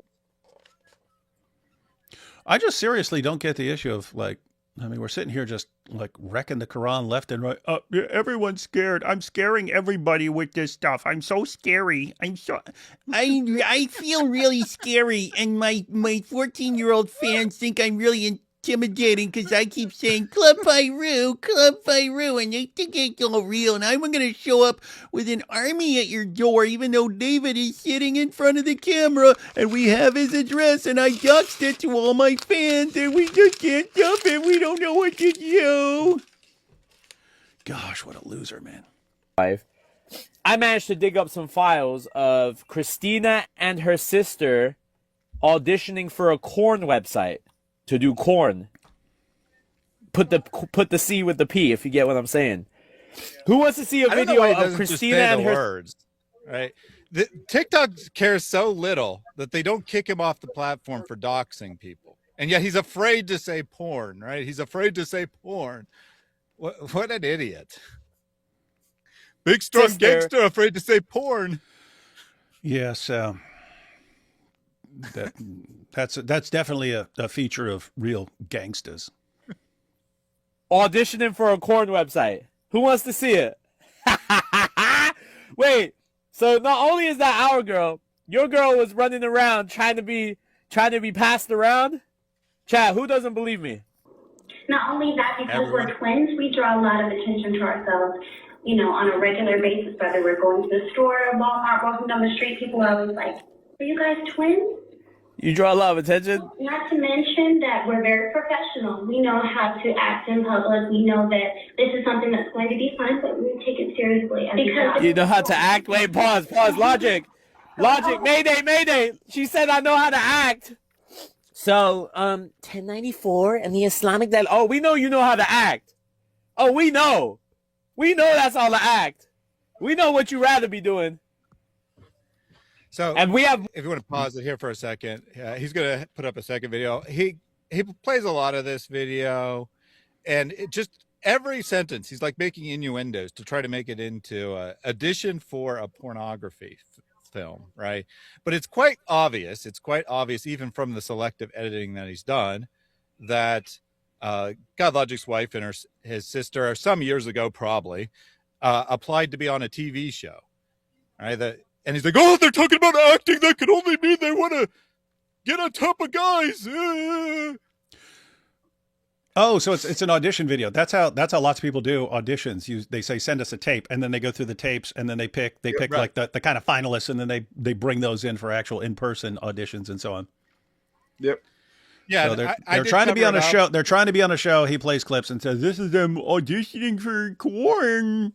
They want to do corn." I covered it up, but they're wearing normal clothes. They're not auditioning for some adult film here. Just covered it up because they are private individuals, and there's no need to put their pictures out there. But there's nothing suspicious about this, right? It's all in his imagination. But he's like, "Oh, they said act.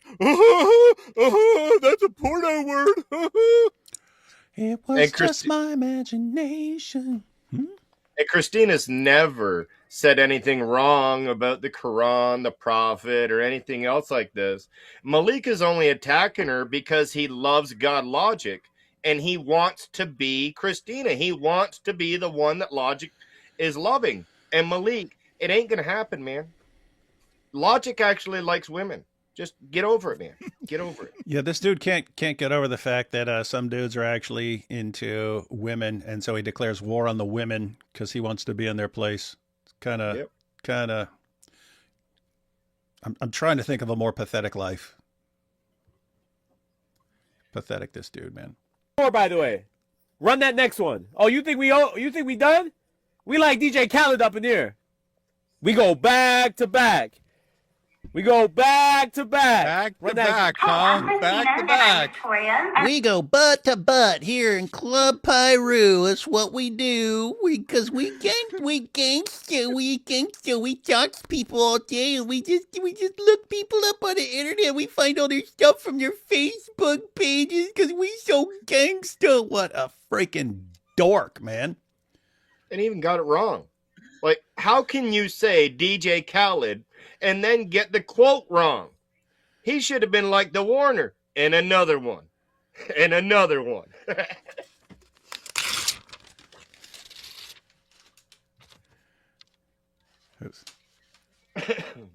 think we would be perfect to host your show. I mean, we have everything going on for us. Your show. Good looks. Yeah, we're cute, obviously. We're talented. We're well-spoken. We're able to talk about anything. We get along with anybody. Very personable. Wait, very stop. Red flag. Red flag. We get along with everybody. We get along with everybody. Well, that makes sense. That makes sense how Logic... Yeah, this is his level of logic. I Chat. have a feeling that this guy has never watched a man-on-woman porn in his life. He's not into that, right? He's not interested. So he has like this idea of what's in a porno without ever having seen one.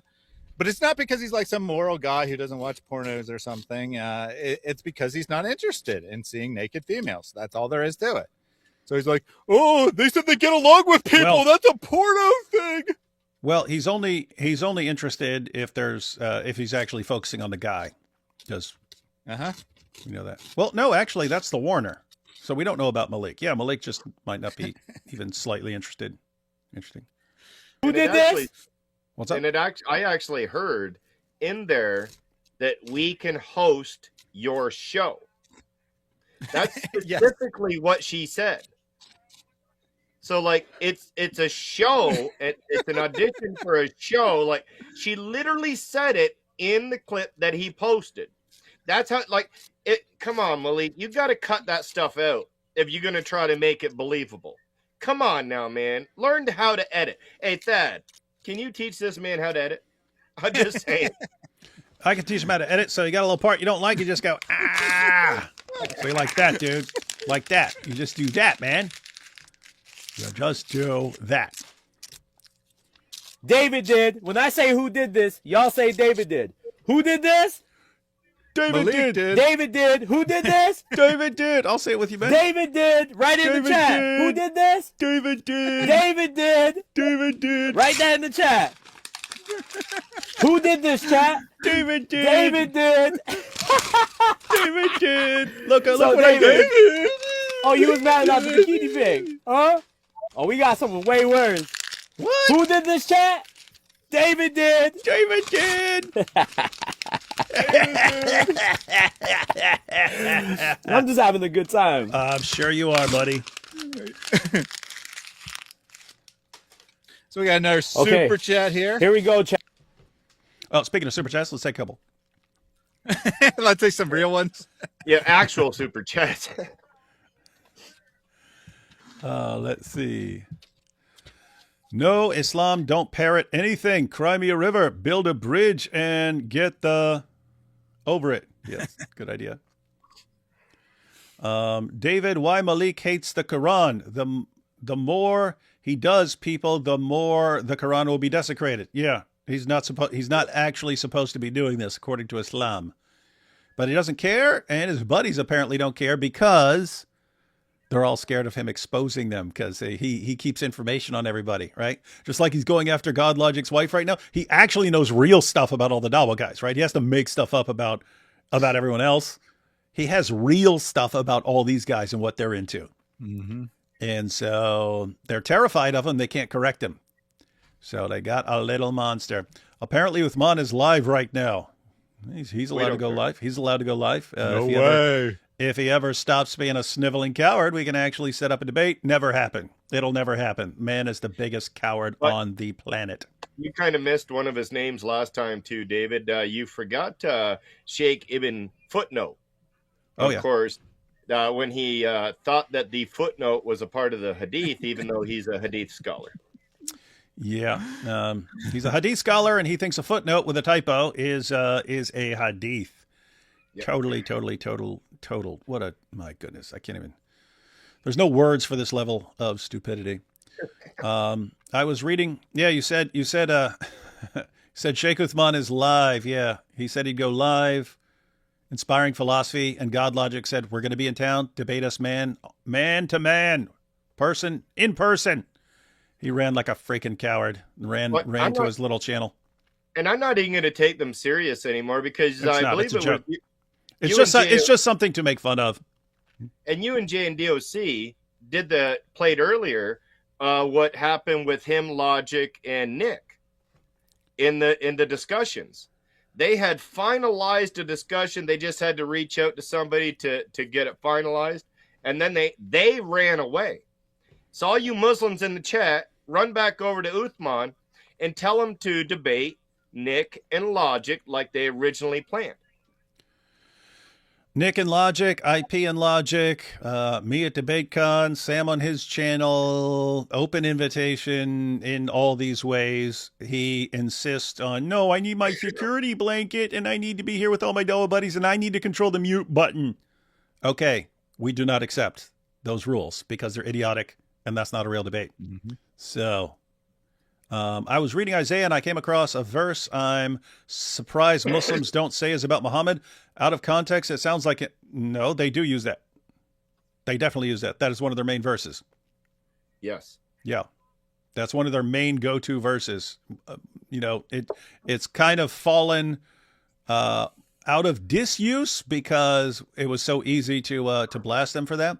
But nope, that is one of their traditional go-to verses. It's making a strong comeback right now because they're trying to say Isaiah 29, they're trying to link with Isaiah 42 being the servant, which isn't making sense. That's insane. That's insane. Isaiah 29, what? Guys, whenever they would bring up Isaiah 29, I would say, okay, I grant you this is, I will grant to you that this is about Muhammad. In Isaiah 29, it's about people stubbornly refusing to obey God's revelations. And it says, you give someone a book and he goes, what? I can't read this. And he's making an excuse. And then right there in the same passage, it says, and if you give it to someone who can read, he says, oh no, I can't, it's sealed. It's about people making excuses for not obeying God. And then they say, that's Muhammad, because it said someone was given a book and it says he can't read. So that must be Muhammad. Okay, then he's in rebellion against God because it's about people refusing to do what God says. Great. Say that's about Muhammad. Brilliant. Brilliant stuff. Brilliant strategy. Muslim bots. Uthman will run away next week from Avery on capturing Christianity. Debate is scheduled. Watch. Yeah, we all know. Apparently this is just how we're going to go now because it's gonna end up being like a boy who cried wolf thing where people eventually get sick of it and just like, okay, we don't take anything Uthman says seriously because he always runs like a coward. D Wood is 6 foot South American who speaks good German. Yeah, 6'3", get it right. Malik calling out D Wood, Jai, DOC, IP, and Thaddeus is the same vibes as Mamdani calling out Trump as a city mayor. The delusion is real. Here's your petty jizya story. Yapping to yourselves and come defend me your false belief. Did you not ask to debate today? You're embarrassing yourself. What is this? Did who not ask to debate today? What? I can't even make sense of this. If this is a comment from Maliker's group, we could say he's saying here's your petty jizya, so you guys stop yapping to yourselves and come defend. It said, "Come defend me, your false belief." I think it says, "Come to I me think to defend your false beliefs," because he No, it called says, you "Come out. defend me, your false belief." He's calling himself Oh, my I think false it's a belief. joke. I'm not sure. No, sure. It might be. You a can't joke. make sense of it. Muslims want to get workers fired because they hate honest people, with them being scammers and worshiping a scammer. Yeah, it is funny. They have a scammer as a scammer and a con artist as a prophet, and then they end up with all their dawah guys being scammers and con artists. And then, we'll get people fired if they have real jobs. Hi, Dr. Maloink. This is dedicated to you. Thank you. Awesome. Here's some more of my money. I carry the Quran in my bag in case I need to clean something or pick up something dirty while out and about. That's becoming more and more of a thing, and we're just going to make sure it's completely acceptable eventually.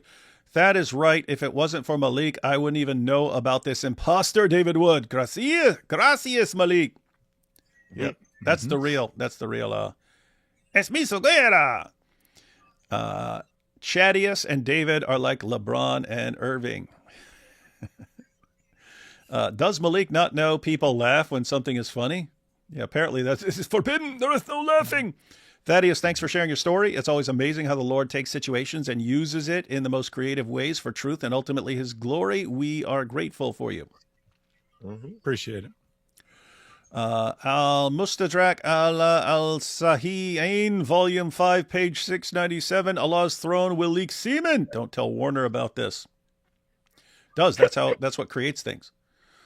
Muslims asking for debates is a joke now. Yeah. It's an ongoing joke. Going to be a joke the whole year. Thank you, guys. This is from Malik. He also wanted me to let you know that the Watcher finally got invited to the Illuminati, but they changed the terms to 100 al-Zutmin every day for 1 year. Pray for him. Wow, 100 Zut a day for a whole year. Gosh. I mean, that's like Muhammad would take it. That's like the reverse of Muhammad saying that in paradise a man will be able to have sex with 100 virgins a day.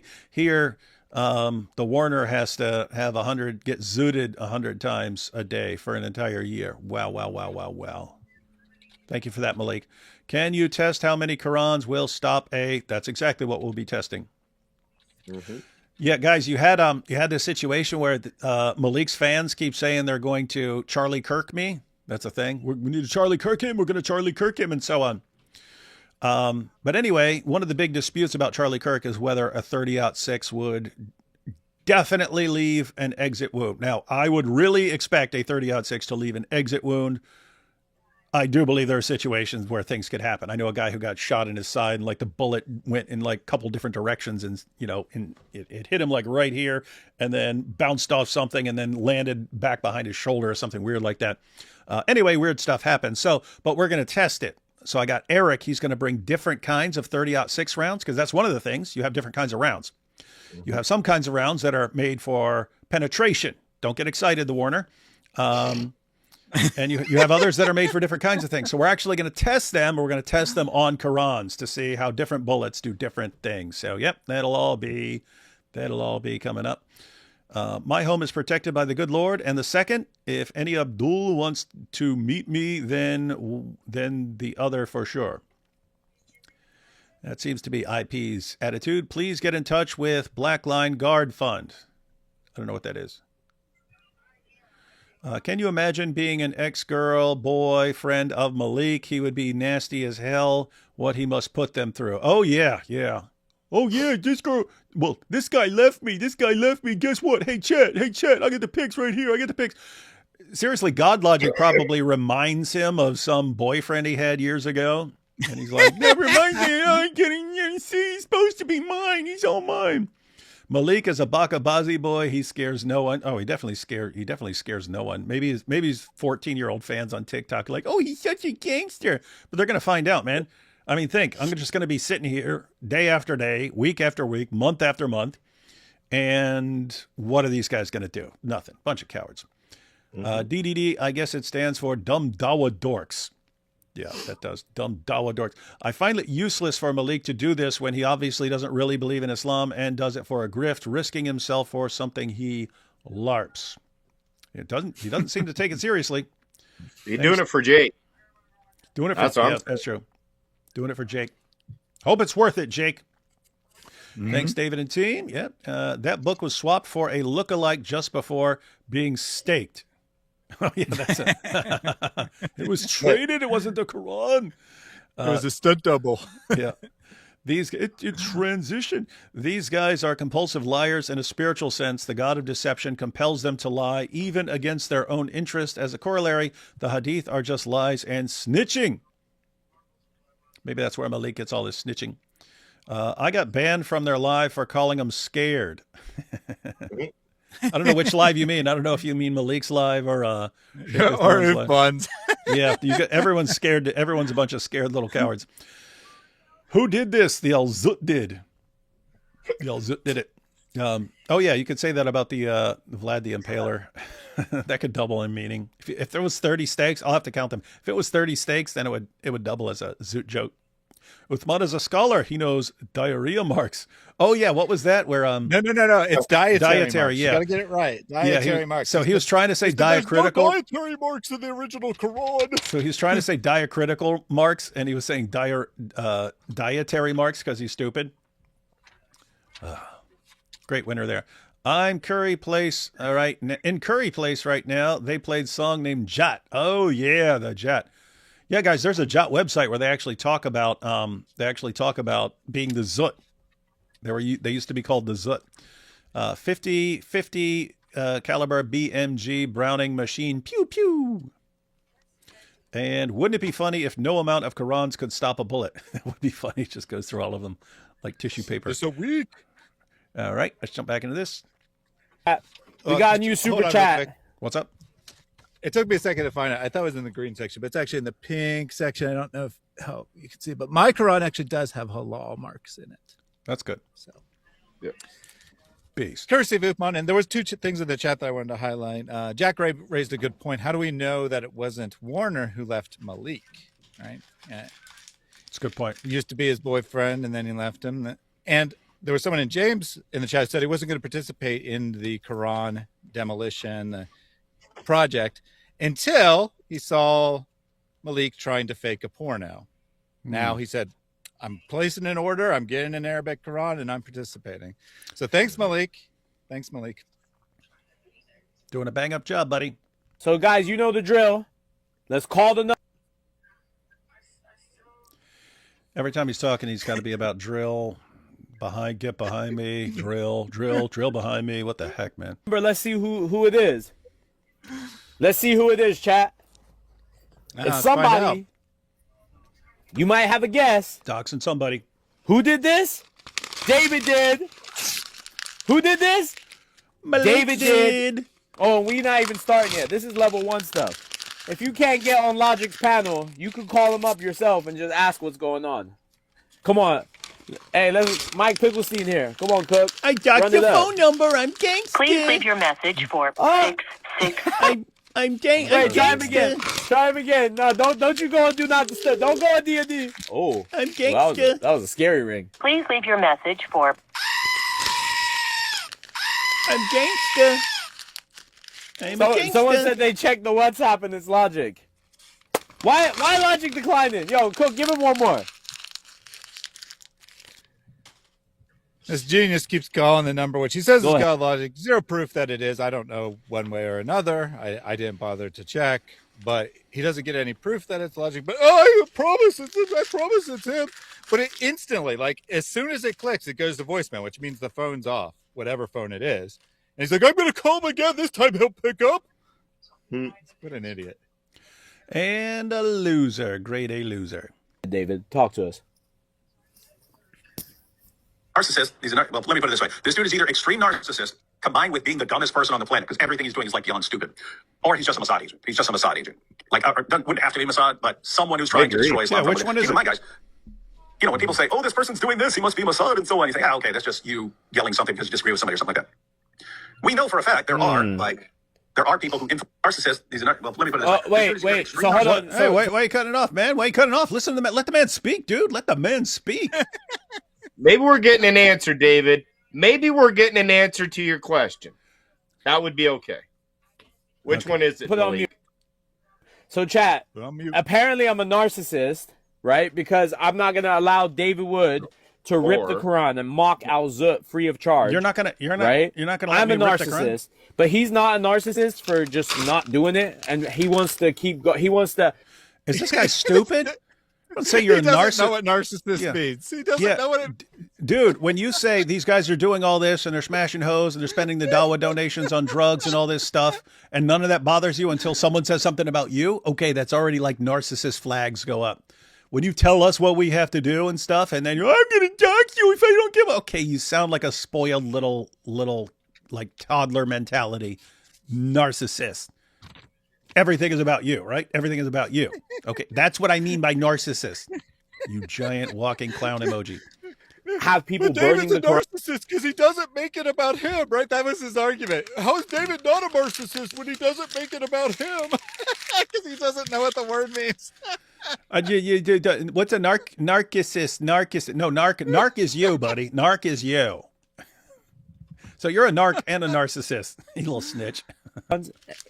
And ripping them up, and that's not narcissism. Like this? No, ripping the Quran's not narcissism. You don't know what narcissism No, is? it's about the Quran.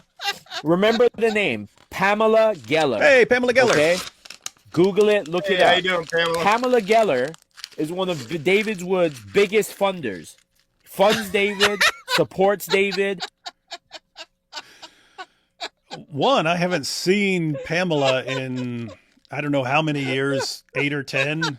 I'm not aware of her ever funding me. She may have at some point as a donation, or I've spoken at a couple of her events and so on. I don't it's possible, but one of my main funders, dude, like seriously, like straight up, dude. She's got lawyers, dude. She's got lawyers. She has lawyers, round the clock lawyers. So you better be careful about just making stuff up about her. Me, I just go after your profit in your book. That's how I roll. I just go after your profit in your book. That's what I do. She goes to lawyers to do stuff. So anyway, what's he going to say about Pamela? Praises David, gives David content, gives David all types of stuff. By the way, this is I even there was a little time where she said whatever articles I was posting somewhere I could actually share on her site, but that must have been like over 10 years ago, I'm guessing. from an insider Christian / you never know. Great. Why is great Pamela insider Geller there. behind insider David told Wood? him that By the way, Pamela is this is funding you in inside secret, information. Wait, what's this? An insider told him that Pamela is funding you, right? An insider Christian told him that. And then he goes to Wikipedia and reads her Wikipedia article. I don't even know what to do at this point. This is the type. This is the height of intelligence that we're dealing with right now. Pamela we go Geller, to Wikipedia. He could have just said anyone. He could have said Robert Spencer is the main guy who funded him. So you'd have a better case because I've continued working with Robert Spencer over the years. So you could have said that. I'm trying to think of someone from way back in the day. Anyway, that's weird. That's like, I don't know. That's almost on the level of his real name is David Sagata. It's like, where are you getting? What the heck is wrong with you, dude? No, it's so stupid. And it's crazy because if Pamela Geller was funding me, I'd say, yeah, Pamela Geller's funding me. And guess what? She would, if she were doing it, she wouldn't have a problem with it. She want to know I'm spending my money on this guy just crushing Islam. that wouldn't be make a prediction here. That wouldn't be something to hide. Okay, here we go. Information from David Wood's close associates. David Wood knows this is true. David Wood knows this is true. No, I know it's idiotic. This is David Wood's closest associates. And by the way, there's many. Wait, Pamela Geller is my closest associate? Hang on. I'm sitting here with Thaddeus. I do stuff with AP, Robert Spencer, a bunch of people, and my closest associate is someone I haven't seen or heard from in years. There was a reason I ended up doing stuff with Pamela Geller. She lived in New York. I lived in the Bronx, and so when she was having something, I'd go, I'd go speak and things like that. That's it. That was it. What an idiot! Like I'm seriously wondering, like, This is like Candace Owens level, where she'll build some case and it's just on some message some random person sent her, and sometimes it's like complete idiotic nonsense. But he's probably like put his people, hey, go find stuff, and they're just like sending him random stupid stuff. Dude, I'm just saying, be careful if you say anything about Pamela. She would be quick to sue you into oblivion, dude. More, David. David, we're gonna bring somebody on the show, and we're gonna expose you, one for one. I want to see that. Wait, for being funded by Pamela, please. I want to see it. But I think this is gonna rank. I think this is gonna rank right up there with. And we've got the police report. It was filed. We've got the proof. I'd love to see it. I want to see the evidence, dude. I want to see your evidence. I want to seriously, dude. Oh, let me guess. Hi, I am here with a robot voice because my voice must be changed. And I confirm that Pamela Geller has given millions of dollars to David Wood, and she is his main funder. Everything you say is correct. Oh, no, the case cracker. Oh, this guy's dumb, man. Dumb. You just had my son dying laughing. He come into the living room, not understanding what was going on. He starts looking at the computer, and they start. Man, you did that really good, David. I'm just saying. All right. I dare you to deny it. I deny it. I deny that Pamela Geller is my biggest funder or any kind of funder. Let me put it this way. If you find Pamela Geller has funded me in any way in the past 8 or 10 years, because again, I don't remember anything before that. I've spoken for a couple times. I don't recall if I was ever paid for any of that. I normally would speak for free and so on. So I do not recall. But if you show me any way that Pamela has funded me at all, it must have been like a super chat and I wasn't paying attention or something else, but I zero clue. So I deny it. Let's see your proof. And here's the thing. If it were true, I wouldn't care. I wouldn't care. I would think it's cool if Pamela Geller's funded. Hey, everyone, Pamela Geller's funding me. Yeah. You know what I don't get, Thaddeus? I sit here and blurt out stuff that I did. Like I'm sitting here, how does anyone know that I attacked my dad with a hammer? How does anyone know that? Because I told them. It never would have crossed anyone's mind to go and look up my prison, because I didn't have to tell anyone this stuff. I tell people. How do they know anything about me from my past? Because I'm the one that constantly tells them. And suddenly we get to this and it's like, but you know the real bad thing, he's getting paid by Pamela Geller and I'm supposed to, and no, I'm lying to cover it up. Really? Do I come across as a guy who's constantly lying to cover things up? Like, oh, bash my dad's head in? Yeah. But no, Pamela Geller? No, I don't know. Who's she? Pamela Geller's awesome, man. She was just straight up schooling people up there. Muslims ran bus ads on bus and subway ads and so on all this Islamic stuff. And she said, well, if you're going to do that, we're going to say the opposite. And we're going to run bus ads.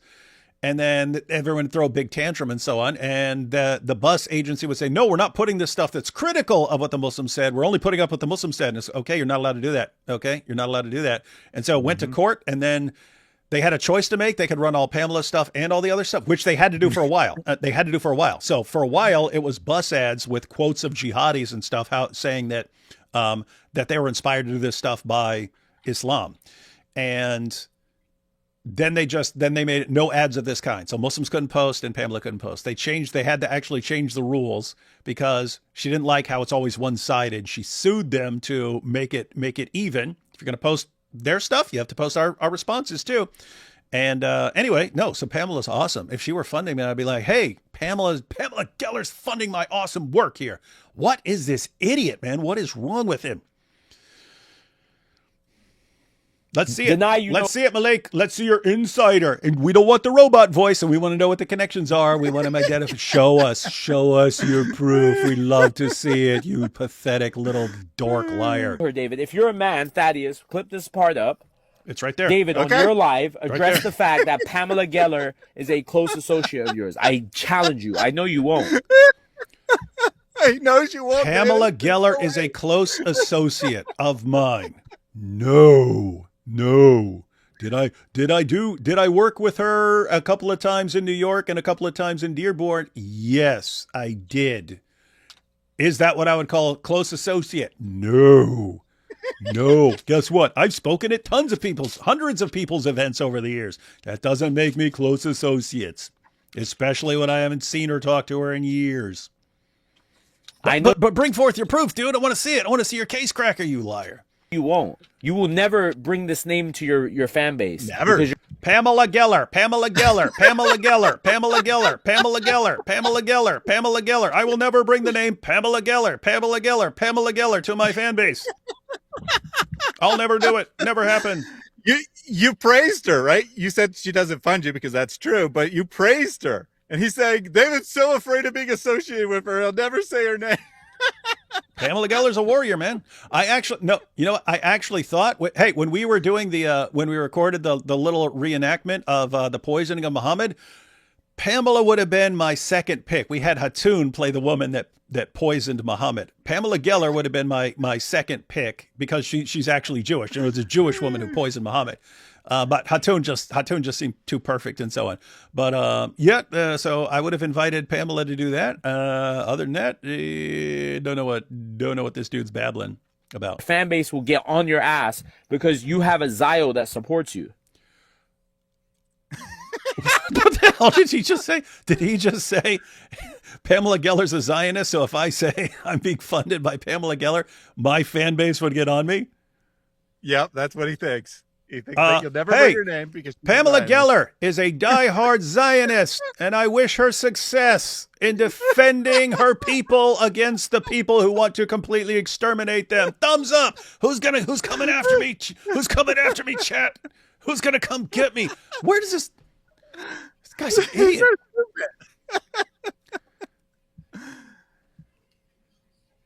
So now we find out admitted David to scamming. Guilty. So if you're guilty, then why the hell are you still on the app? And then you have the nerve to post a link for Giant Doc today to make money? You're a scammer. Wait a minute. He's legitimately a scammer. And me saying, okay, Giant DOC. By the way, guys, that link is still up. That link is still. Hey, Thaddeus, why don't you go ahead and share the link in the chat? I'll post it. Yeah, guys. Giant DOC, so they're leaving all their stuff behind in the UK because it's just not worth it to ship their stuff. So they're bringing their clothes and their laptop. That's all they're bringing, which means they're getting to the US. They don't have a couch. They don't have tables. They don't have a bed, dresser, any of that sort of thing. They don't have a car. They don't have they want to do live streams when they get here. They're not set up for that sort of thing. They're not set up for anything. So they're showing up to the United States of America with their clothes and their laptop. I said, for anyone who wants to chip in for all the costs, travel costs, them getting things, here's a GoFundMe. Doing that, trying to help some friends makes you a scam artist, but stealing from all your friends and snitching on all your friends, that makes you a good guy like Malik. Yeah. This guy's nuts, man. Yeah, so just for context, he did like play the clip of you saying, yes, I if you want to call that scamming, me failing to complete the Quran project. Dude, if you're calling that scamming, me starting something and not finishing it, that's like 95% of the things I've ever started. That's like 95%. I have a serious problem. Once there's something new, I get a bunch of energy. I start doing some stuff, and then it's all of a sudden it gets. I usually find out it's way more difficult than I thought, and then something else catches my attention. And in that particular situation, yeah, I'm talking like 100-fold. I massively underestimated that. If that's what bothers you, but your Dawa buddies spending their Dawa donations on drugs and on smashing hoes and on running trains on girls and on you being one of the most epically compulsive liars I've ever seen and doxing everyone. If that David didn't finish the Quran project, okay, I think you're sounding pretty stupid to everyone right now. What a dork, man. Why would any Christian want to give to Giant Doc or any of these other people? Because they love Giant Doc and they want to see what awesome work they're going to do. But this sounds like a guy who's jealous because no one would want to give him anything unless it's part of a scam. Yeah, he's the one who has to pay people to watch him. He's the one who has to, he has no concept of people saying, yeah, we'll give you money to support what you're doing. But notice the logic, right? Because David is supposedly a scammer. Why would anyone donate to someone else? How does that correlate, right? His fans have to be seriously stupid to not like see right through this. I just want to check.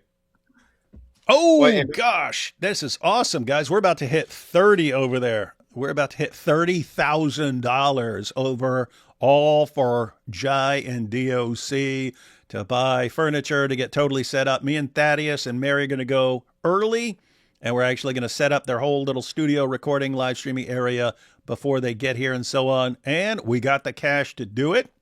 I asked for 20. Keep in mind, I understood that they would most likely need between like 40 and 50 for everything they need to do, as far as like, travel costs, getting a little studio set up, just like cameras and stuff like that, and computers and all that. That's all gets real expensive really quick. But also, and a completely empty house, They're going to have to get some basic furniture and stuff, even in like a car and stuff like that. So I was guessing it's actually going to be more, but I'm happy to chip in too. But I asked for 20 and it's already almost at 30. What's that mean? It means that people love Jai and DOC and would gladly help them out. This dude gets enraged at it because he didn't have people like that, right? He'd have to be like, guys, go to my GoFundMe where I'm going to hand you money for pretending to like me. And when he's talking about refuting these scams and everything else like this, all he did is have his buddy go to his Twitter and pull up videos that he recorded of his own concerts.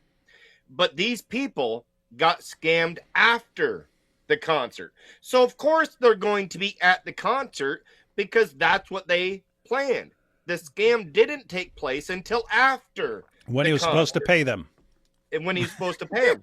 So when he shows you the evidence of the concert, well, of course that would be there. Because he scammed the people to be there, he didn't pay them afterwards.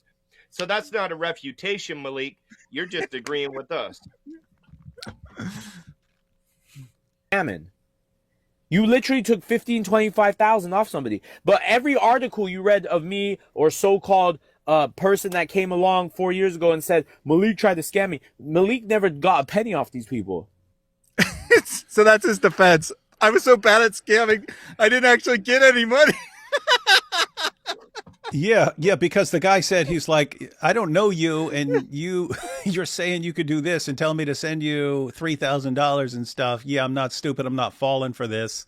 So there was that, but then there's all the people who bought tickets, and he said, I pay you hundreds of dollars to buy a ticket, and then he didn't pay them back.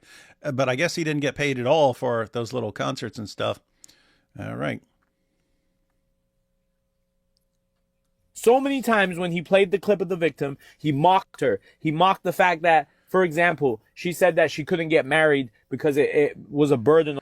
We mocked it because it is obviously a scripted lie, you idiot. Prove me wrong, dude. You've got the case cracker. You could all the stuff you're saying, you could literally have me sent to prison, dude. Prison. You got the case cracker. Oh, she's going to file a police report. Where? Yes, we are absolutely mocking that little skit you put on. But guys, everyone who's watching, if you missed that, he comes forward with a woman who's in her 40s now, who says that I raped her when she was 13 and I pursued her for months and I drugged her but my real name's not David Wood. My real name is something else, because he still has this stupid theory that my real name's not David Wood. I'm David Zagata. So he's actually pulled a Sheikh Uthman and made it stupid and easy to refute, because guys, if that ever gets the police, that's felony. That's felony, filing a false police report. But if you ever get in a situation where that to happen, if someone wanted to risk the felony, okay, we play it. And his name's not David Wood. His name's David Zagata. And I go, okay, birth certificate, ID, passport, social security card. Where are you getting David Zagata? And they would go to the website and they would see how the website screwed up and linked me to someone who must have been at the same address at some point. and that would be over. And he expects us not to mock this complete idiotic nonsense. And then, oh, look, they're mocking the victim. They're mocking the victim. Bring out the victim, man. Bring out the victim. I want you to. I want you to. Bring out the victim. So now he has to show the victim. We want to see the victim, or at least file the police report. We want to see the police report, dude. So the victim, and then someone who can show that I'm actually funded by Pamela Geller, the Zionist. Oh no, what am I gonna do? Compulsive liar, dude. Compulsive liar. On her for so many years. He laughed at that. He thinks that when you grape somebody at 13, that they could just go get married next year. No, I think when you get the worst actor on the planet with the dumbest script imaginable, and then you make it extremely easy to refute, that is laughably stupid, like everything you do, dude. Mm-hmm. Like his whore wife, right? His Filipino whore wife. No, these great victims, they take years of psychological there is psychological hurt, and you were laughing at it, David. Keep in mind, IP, you were hey, sitting there too. Keep in mind, this is a guy trying to be serious. He knows he set this up. He knows that's a lie. He knows that, and he's acting to his fans. He's flat out lying to his fans and acting like, oh, this is so. That's how. What level of evil do you have to be to sit there and tell your fans? Your Muslim fans, lie after lie after lie after lie, and then you pretend to be so into helping the victims that that you literally made up.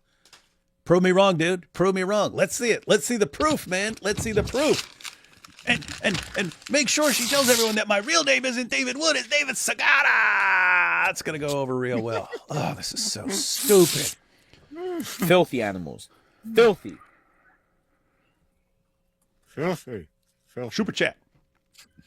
So chat, we got a Nice, new that super is. chat right now. Let's get everybody here. Let's guess who our lucky contestant is for the day. Cook. This idiot is doing the same number he thought was mine last time.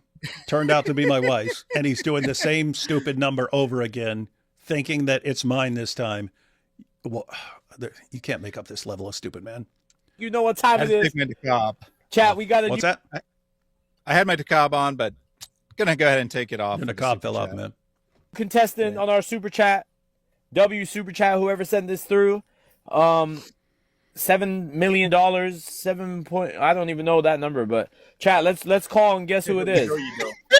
who can guess what it is? Your call has been forwarded to an automated voice message. Nah, ring that back. Nah, run that back. Automated Run voice that back. messaging. I'll guess it. You better answer. Oh yeah.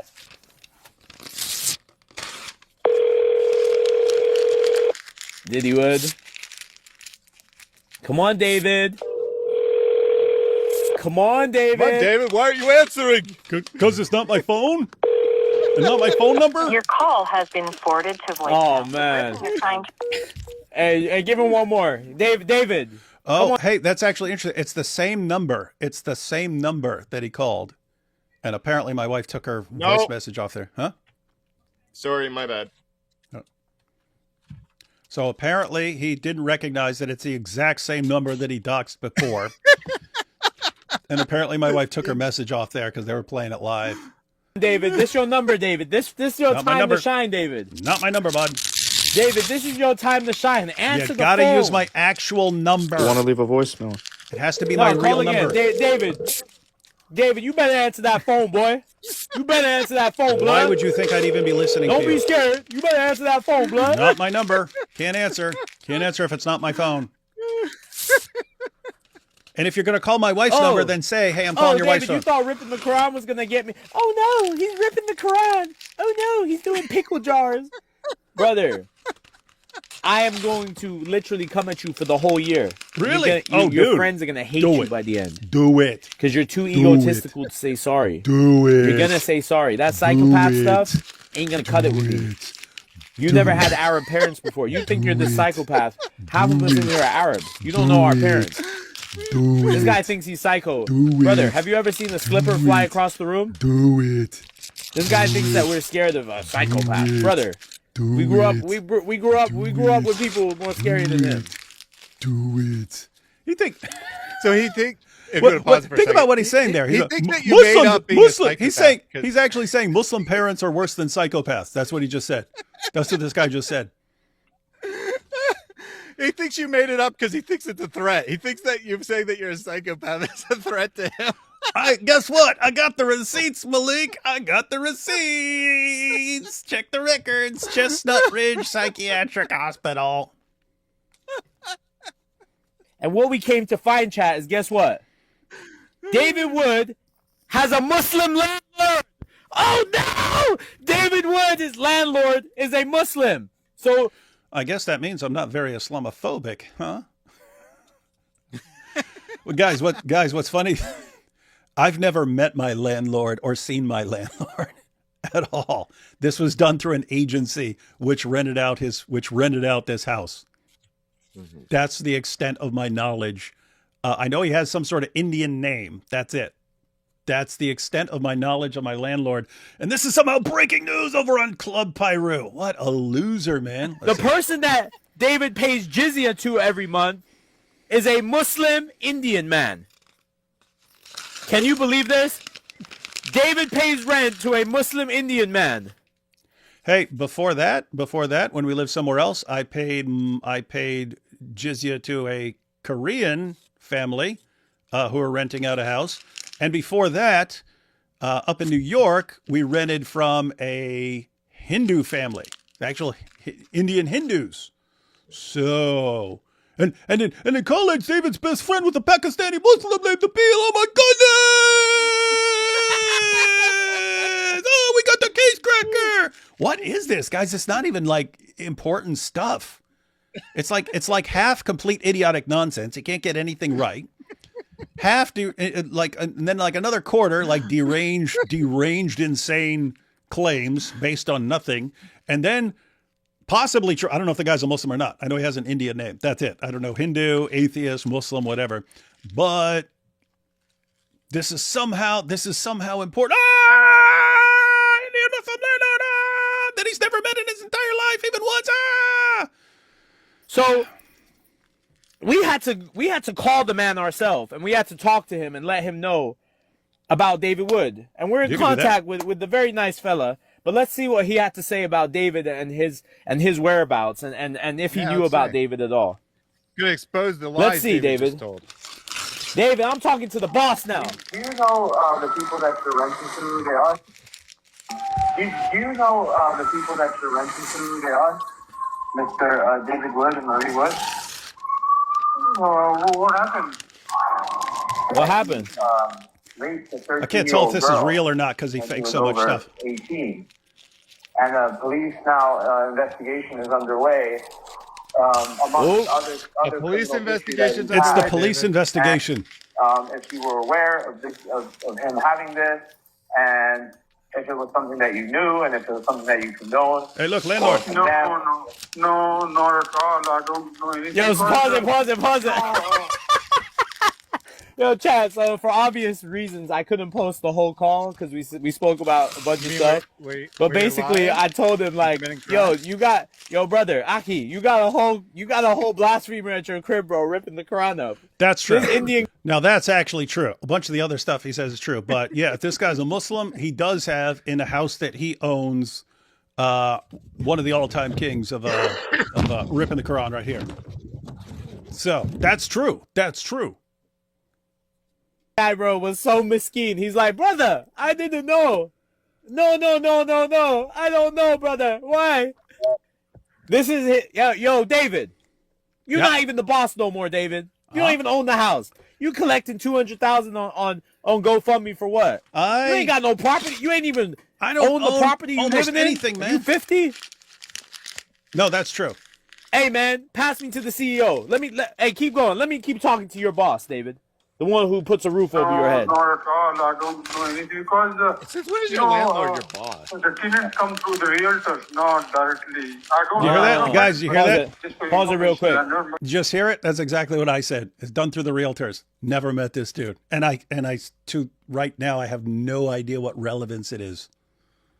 Except the only relevance is, yes, he's a Muslim, so if he has a problem with this, then yeah, he shouldn't be renting to me.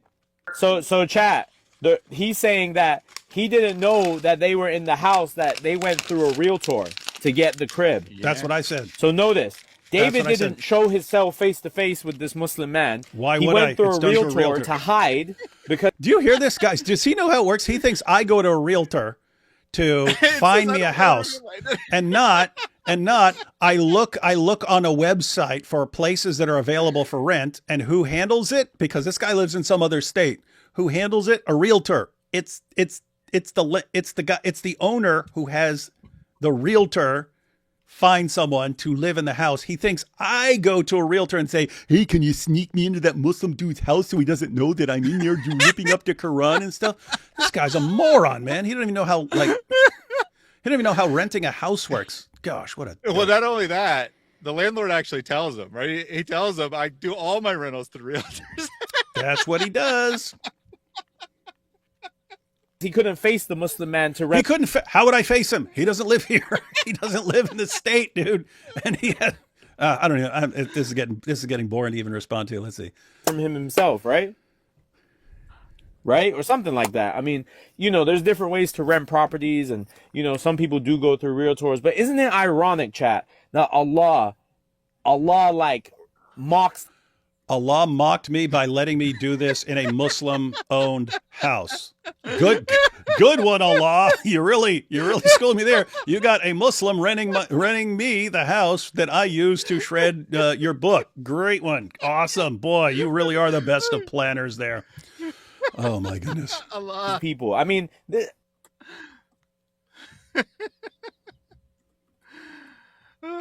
Yo, Diddy Wood, you're not going to win.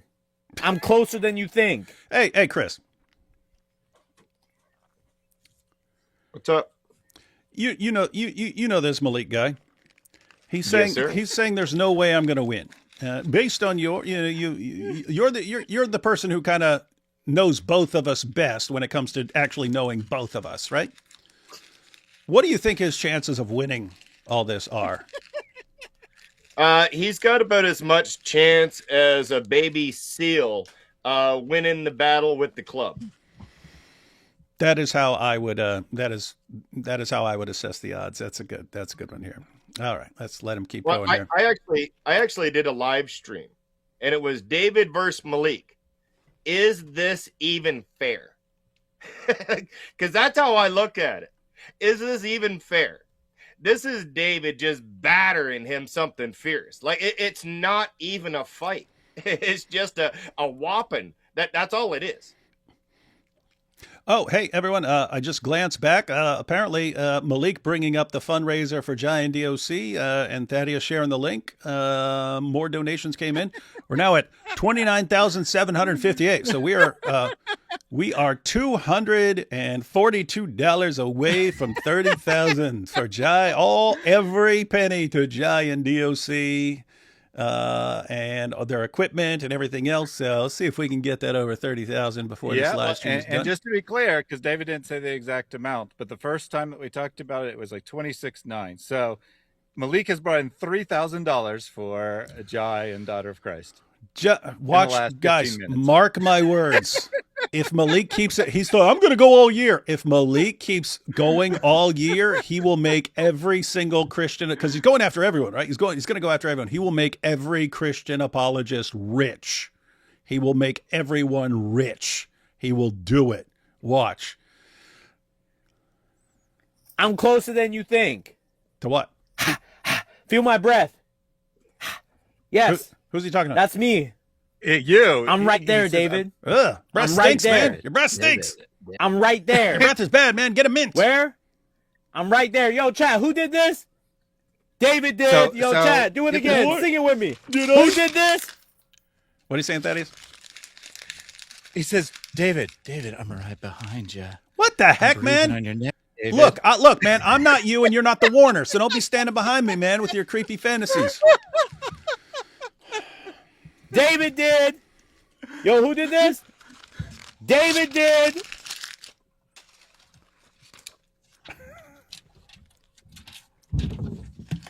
Right, he's under heavy investigation right now, and he's already been charged for hitting his dad over the head with a hammer 7 times. And I can send you any of this information if you like, just to verify. He in 1998 he hit his dad over the head with a hammer 7 times. 1998, when I'd been incarcerated for years. Oh, hey, he's still going with that chick's timeline, right? Her timeline. When she was saying this happened, I was locked up. And now he's going with her timeline. Because I'm lying about the timeline. I'm really David Sagata. He's a psychopath. That's true. You can look him up on YouTube as well. He has a channel called Pause. Hey, what the unk moment. He said, hold on. I rented my house to a psychopath? Yo, just kick me out, buddy. Kick me. Here's what's funny. It's like, what could Malik actually do? Like, harass the landlord to where he kicks me out. Okay, so you'd like inconvenience me for a few days while I move? It's like, is it really worth it, dude? Is it really worth the Quran desecration? I hope so, buddy. Do it. And get my landlord to kick me out. Do it. Want to see it? I want to see it, man. I want to see it.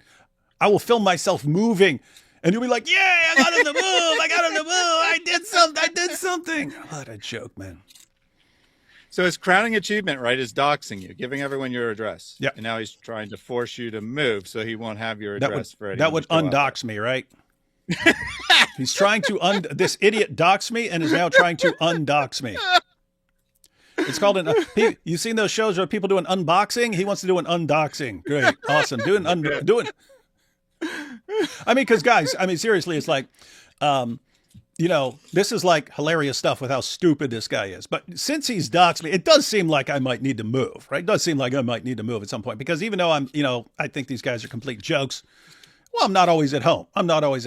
So it's like, okay, my wife's here, got a little 7-year-old and stuff like that. Do these guys occasionally like actually going, could he have a viewer that's like the guy who went and killed Salwan Momika and stuff like that? Yes, it can actually happen. So I'll long-term probably would not want to take the risk. So probably will move and have the internet scrubbed of my information or something like that. Probably will happen. But why would he want to just make me move when I'm probably going to have to move at some point anyway? Like, hey, you know what? Hey, look. No, here's what's funny. My concern, my only concern when I thought of, oh no, I might need to move because sometimes I'm not here and it's just my wife and kids and stuff like that. And if like one of my older kids were here, my oldest son is not here, but my second oldest son, he could, I'm sure he could handle things himself and so on. But you know what? If someone jumps through the door, there's a nurse here. It's like a nurse is the first one you'd encounter taking care of my son Paley.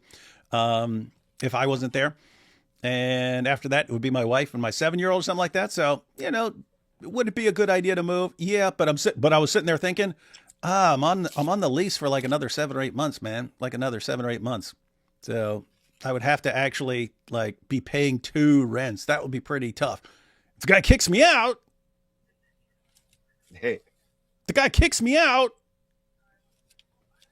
well, then I don't have that problem anymore, do I? Malik, do it. Get the landlord to say, 30 days, you have 30 days to get out. Boom, gone. And that problem's gone because then I don't have to pay for, I'll pay somewhere else, dude. Gosh, this guy's stupid. Yo, I rented my house to a psychopath. Oh, Aki. So he's now making fun of the Muslim, right? Just to be clear, he's making fun of the Muslim landlord. Yo, his philosophy is almost wet in his bed. He's such a pathetic old guy. Great strategy there, right? Who's he talking about bed? Is he saying we're wetting the bed, scared of him? Yeah. I forget who says, but he's about to say someone's wetting the bed. This might be Chris. It might be someone else. I'm not sure. I think it's IP. Because he knows. Oh yeah. What's coming on the next episode? IP. If you don't think that we're not gonna hit. Is his younger sister who works at a school, which, by the way, I looked up, has over 30% Muslims in it. So I think that we need to let her know that her dumbass brother is running around ripping Qurans and helping people rip Qurans. Her and brother's threatening ripping to rip Qurans? Qurans. I think, Chad, don't you think? Wait, he just flat out lied about IP, right? Yep. He said her We lied brother about is you running several times. around ripping Quran. So he's gonna say, guys, does this guy ever tell the truth? No. Does this guy ever tell the truth, like at all? He lies. He lies to incite anger at people. Total liar. Yeah, so this part's going to be about Chris. I'll let him do all the talking here. Chris Yo, Claus? Thaddeus, But don't think that your day ain't coming. oh, my day's We just have coming. to get I'm so the scared. easy I'm stuff, so man. scared. Out the way. I better put my hijab back But on. chat, Or my niqab. don't fool for the Islamophobia that you see. Don't fool for any of this. Just know these guys are feeling pressure behind the scenes. Oh, but not The like pressure's the behind the pressure scenes. I Chris Claus, feel when you're the so Warner's gullible. behind me. Chris Claus, you're the most They'll never gullible find guy. me now. Chat, let me tell you what we did. I'm Because gullible. I want you to hear the story in Club Pyro, and then we're gonna wrap it up. Yeah, we need the story. Me and Speaking Muslim, Dude, please don't rap. Oh, he said wrap it up. Okay, wrap it up. Okay. we had this. Because, dude, if he started rapping, I'd be like, dude, I give up. I give up, man. I give up. I surrender. I surrender, man. What do I have to do? Just stop rapping. So remember I told you I have some moles inside of Malik's group, and I put out 3 stories to see which one got back to him. So I found out which one of the moles was being a rat. Now, he's talking about the Speaking Muslim. So I showed a bunch of Speaking Muslims messages on my live stream. So he come up with this story that we're about to hear. Awesome. This crazy idea a couple months ago, and I was like, yo, Speaking, you always trying to do some undercover work and stuff like that, bro. Like, what's up, man? Do some undercover work. Like, what you want to do? And we sent Speaking Muslim to Chris Claus's DM. And Speaking was like, I'm thinking about like Islam and is this the right religion and all this and that, right? Speaking is the one who's always like the mole, because he came on and started asking me questions, trying to fish for information. What did he say? He's getting intel for my debate with Jake, and I had to respond to Jake. I'm like, Jake, if you want to know how I'm gonna, just ask me, man. I don't think you guys have a good ask me. Why don't you ask me? You don't need to do that anyway. Stupid. And Chris Claus bit on it like the worm from Psalms, right? He bit on it, and he was exposing all his stuff to Speaking. Oh, yeah. All of it. And he exposed, chat, something really that you guys need to pay attention to. Yeah. So what does Chris say to Speaking Muslim? He says, let me say this. Malik may have some cash issues he can bring up. This is talking about David. But who is going to care or even believe him? Let's be honest. This the case cracker? This is the case cracker. This is me exposing everything right here. But what I said is true. He's got a few he brought up PayPal. He can say things like David started a Quran project that he never finished, writing a commentary for an entire Quran. Yeah, you could say that. So you can say stuff like that, and it's exactly what he's been saying. So, and all I'm saying here is we either don't care or we won't believe him. And why wouldn't we believe him, David? Is it possibly because he brought a woman on pretending to be a rape victim? Also, that he's trying to say that that you're David Segarra when you're really not, or that he's made a police report when he really hasn't, or all of these other things that he's actually lied about. So I made an actual statement here, and it's a truthful statement, that nobody cares what Malik says. He's a nobody. Nobody at all. And how can we even trust what he says when he's lied the whole time? Seems like a compulsive liar. But guys, I don't know if you haven't realized, but if I do something, I'll tell you. The heck do I care? What are you going to do to me? We'll dox you. Okay, go ahead. Okay, what are you going to do? So this is that's big their thing. This is his big thing. That's the smoking gun. He's gonna play like this is the smoking gun right here. The smoking gun. That's the Salam al-Masih mentality is, oh, Malik's going to expose us, but no one's going to believe him. Oh, just 1 second now. So now he's trying to say that 2 months ago, him and the Speaking Muslim decided to come to me and to tell me a story about how he was doubting Islam and everything else so he could get close to me, so he could get information out of me. So what Malik is trying to do is say, oh no, Speaking was never a mole for Chris. He was my mole. Well, weirdly enough, I'm going to pose this to everybody in the chat. If this was true, would Speaking Muslim have told the exact same story to another Christian months before that, and somebody who isn't really good friends with me and isn't even a part of the beef? Would Speaking go to that person and tell them the exact same story that they told me? I don't think so. But guess what, Speaking? And maybe Malik, maybe you didn't know, but I actually have the screenshots of what Speaking Muslim actually sent to a Christian named K. And it is him doubting Islam, believing that Jesus is God, praying and everything else, the same as what I presented on my YouTube. So maybe, Malik, you should go back to Speaking Muslim and ask him why he's going to other Christians, telling them the same story he was only supposed to tell me. Malik, how many times you got to lie, brother? How many times you got to lie? Roughly 487,000 times per live stream. And that is a serious issue, like with bringing on a fake victim to say that someone named David Secara, he did this to me when I was only 13, right? When you keep doing that, it's like, dude, Chris, you're right. No one's gonna believe this dude about anything. You have to not only be some 13 or 14-year-old on TikTok, you also have to be the product of 30, 40 generations of first cousin marriage. And sorry, outside that little sphere, bud, no one's believing you. So out of everything that they tried to do, that was the big moment. That was the big exposing of me, that I said that nobody cares or even believes Malik. Well, it's true. That's powerful. Yeah. So basically you said something that was spot on, right on the money, and don't know what to do here. And his landlord, the owner of the house, is a Muslim. He brought the great victim, but we're just going to crack some jokes and make it seem like things aren't going well. So we're just going to make it seem like it's not the real victim, but you admitted that you raped somebody and you know it's not her. No, I admitted that I had sex with someone. If you're calling it grape, the only basis is if you think someone who's a teenager cannot consent. Okay, I'm fine with that. Say that. But then you have to say in the very next sentence, Muhammad was a grapist. You just have to. You have to. You can't have it both ways. It's not like you're not like the Warner who has it likes both ways. Her, but you claim she was Eastern European. Then you said she was Cora. Then... Bring her forward, dude. Bring her forward. Police department.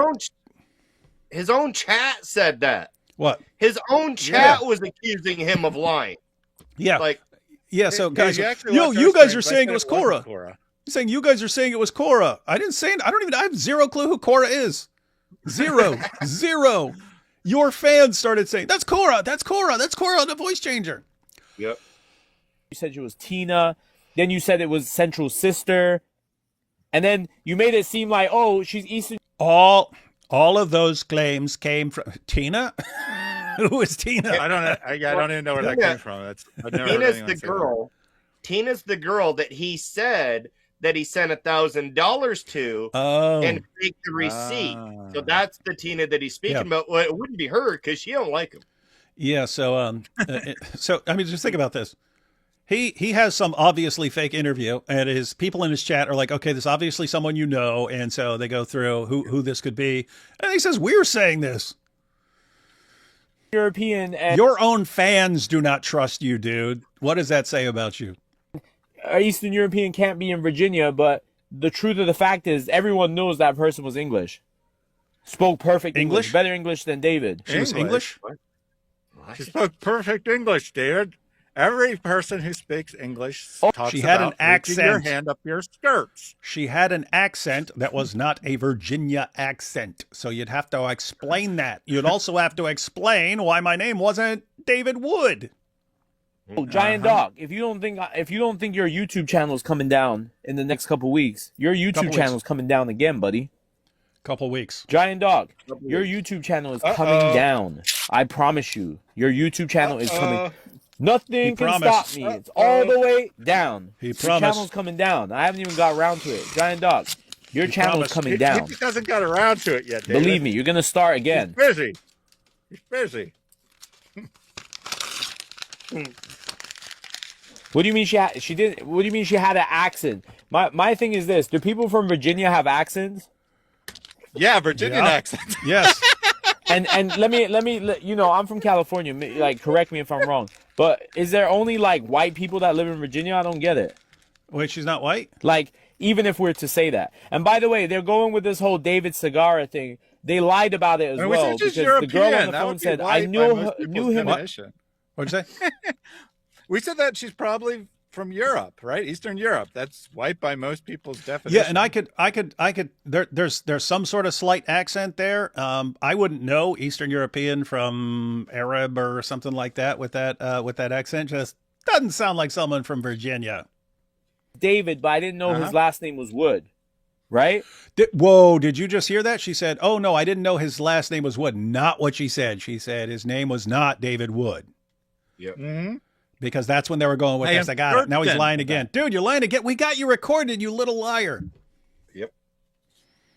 And then I came the next day and found something online with the same next day, birthday as David Segarra that lived at that He just conveniently found it the next day. It wasn't part of the plan, guys. address. Yep.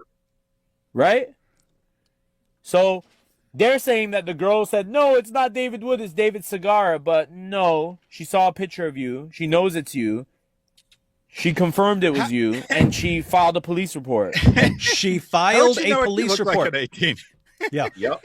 Hang on. She filed a police report. So obviously there is a police report about this, right? Yep. Where's the police report? Don't you normally tell people, "Hey, there's a police report about you doing something"? I would guess.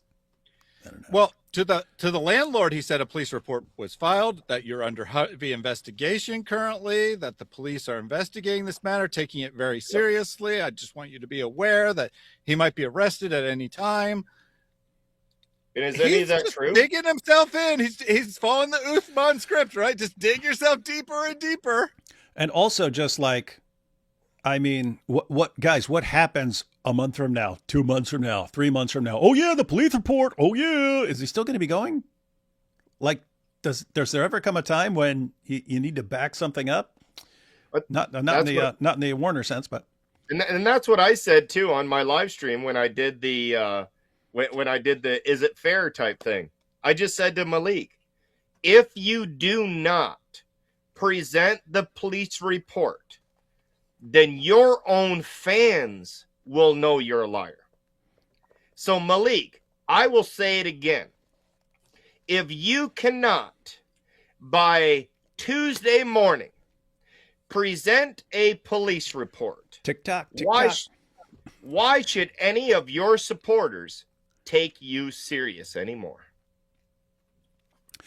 Yeah, and I mean, think, guys, just realistically here, you mean they've got a victim and a police report and apparently a confession from me because, you know, I said I had sex with a girl, but they've got the real details there. And I'm sitting here shredding the Quran left and right. No one's pulling the trigger on this. Seriously. You would have already been taken in. You'd be out on bail right now. Like you would have been arrested if they actually went, because he said in TikTok a week ago on Monday that they had already did it then. So it's already been a full week that this police report has already been done. If it's been a whole week, why have you not been arrested? Don't know, or even question, or anything like that. It's almost like police have no clue about anything that's going on. Isn't that weird? If you don't think on the next couple episodes we're gonna put it on the screen, you're stupid. Next couple episodes. Why wouldn't you just do it now? Why wouldn't you just do it now? And just to show a good token, Chris Claus, seeing as you admitted that he has cash issues, well, you can't see it that well, but David Wood has a lien, a federal tax lien of $11,000. On Here, what? you want me to make it bigger? Give me one second. Let I'll me make it let me bigger add, for you guys let me here. add Okay. to this, What's that? Malik. I don't care, Malik. I don't care. No, Well- hey, if I have a tax lien, I want to know it because I have no idea. And what's the lien on? So in a previous episode, he doesn't actually show any information what this lien is. He just shows that a lien exists, so I don't even know if it's actually anything related to you. But in the previous episode, he said it was on the property because at that time he thought you owned the property. You live in. So hey, so there's a tax lien on the prop. There's a tax lien on David's there's a house. tax lien on the property that I do not own. So you didn't pay all your taxes, apparently, and they put a lien on your landlord as a result. Isn't that weird? I didn't know they could do that sort of thing. I didn't know they could put... I'm gonna do that this year. If I don't gotta pay my taxes and my landlord gotta pay, I'm gonna do that this year. That'd be good. That'd be good to know. No, hey, Malik. If there's actually a lien, dude, I would love to know about that because I would like to pay them so they don't come and take something. What they would actually have is my car and my van. Other than that, I'm renting. That would be the only like big things that they could put a lien on. Oh, it actually gets better when he makes the big version. I don't know if the audience will be able to see it, but I'll tell you what it says. All He right, doesn't show it doesn't show what it's on, who it's for. He just shows the amount, but he accidentally shows something which makes it very hilarious. I'll make it bigger. Don't you guys worry. Yeah, make it bigger. So Don't you guys worry. I'll make it bigger. Yeah, just That's like what the El Zoot said. Yeah, just like I make the Warner bigger when he's behind me. So you guys can see the whole, like, we're dealing with a 50-year-old broke man. I thought I'm this world champion scam artist rolling in the dough, man. Dealing with a 50-year-old brokey. You're not even right about my age, man. Get it right. 49. Stole $15K, lives under a Muslim, and it says he has a federal tax lien of $11,328. So even the feds are on his ass. Yeah. Boy, Even they're the coming to get feds are on his ass, but I'm the scammer. Hey, Malik, stop thinking about people on people's asses. Come on, man. Yeah. No, and seriously, having a tax lien, what would that have to do with? That would just mean I didn't pay something somewhere. I don't know. Well, if it's for taxes, then it would mean I didn't pay taxes or something like. What would that have to do with being a scammer? Like you paying people to go to your concert and then not paying them, you saying, oh, I can get this guy on your next album, just give me money, and you can't actually do it, and you saying, yeah, I was a special guest at the 50 Cent concert, and you're lying, and then your Dawa buddies taking the Dawa donations and using them on drugs and to smash hoes and so on. This is their smoking gun? Really? Mm-hmm.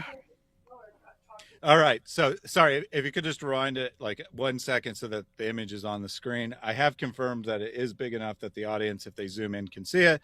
But what it actually says is federal tax lien release. See details. So whatever this is, it's a record of removing a lien on something.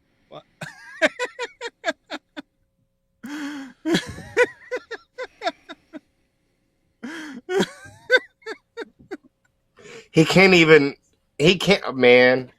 You can't even make up this stupidity right now. You can't even make up this stupidity.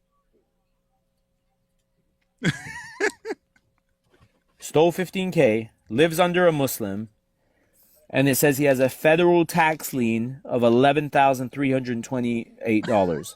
They got me. I'm so Capone, even the feds baby. are on his ass. I'm Capone. Even the feds are on his ass. What they get Capone for? Tax evasion. I'm the scammer.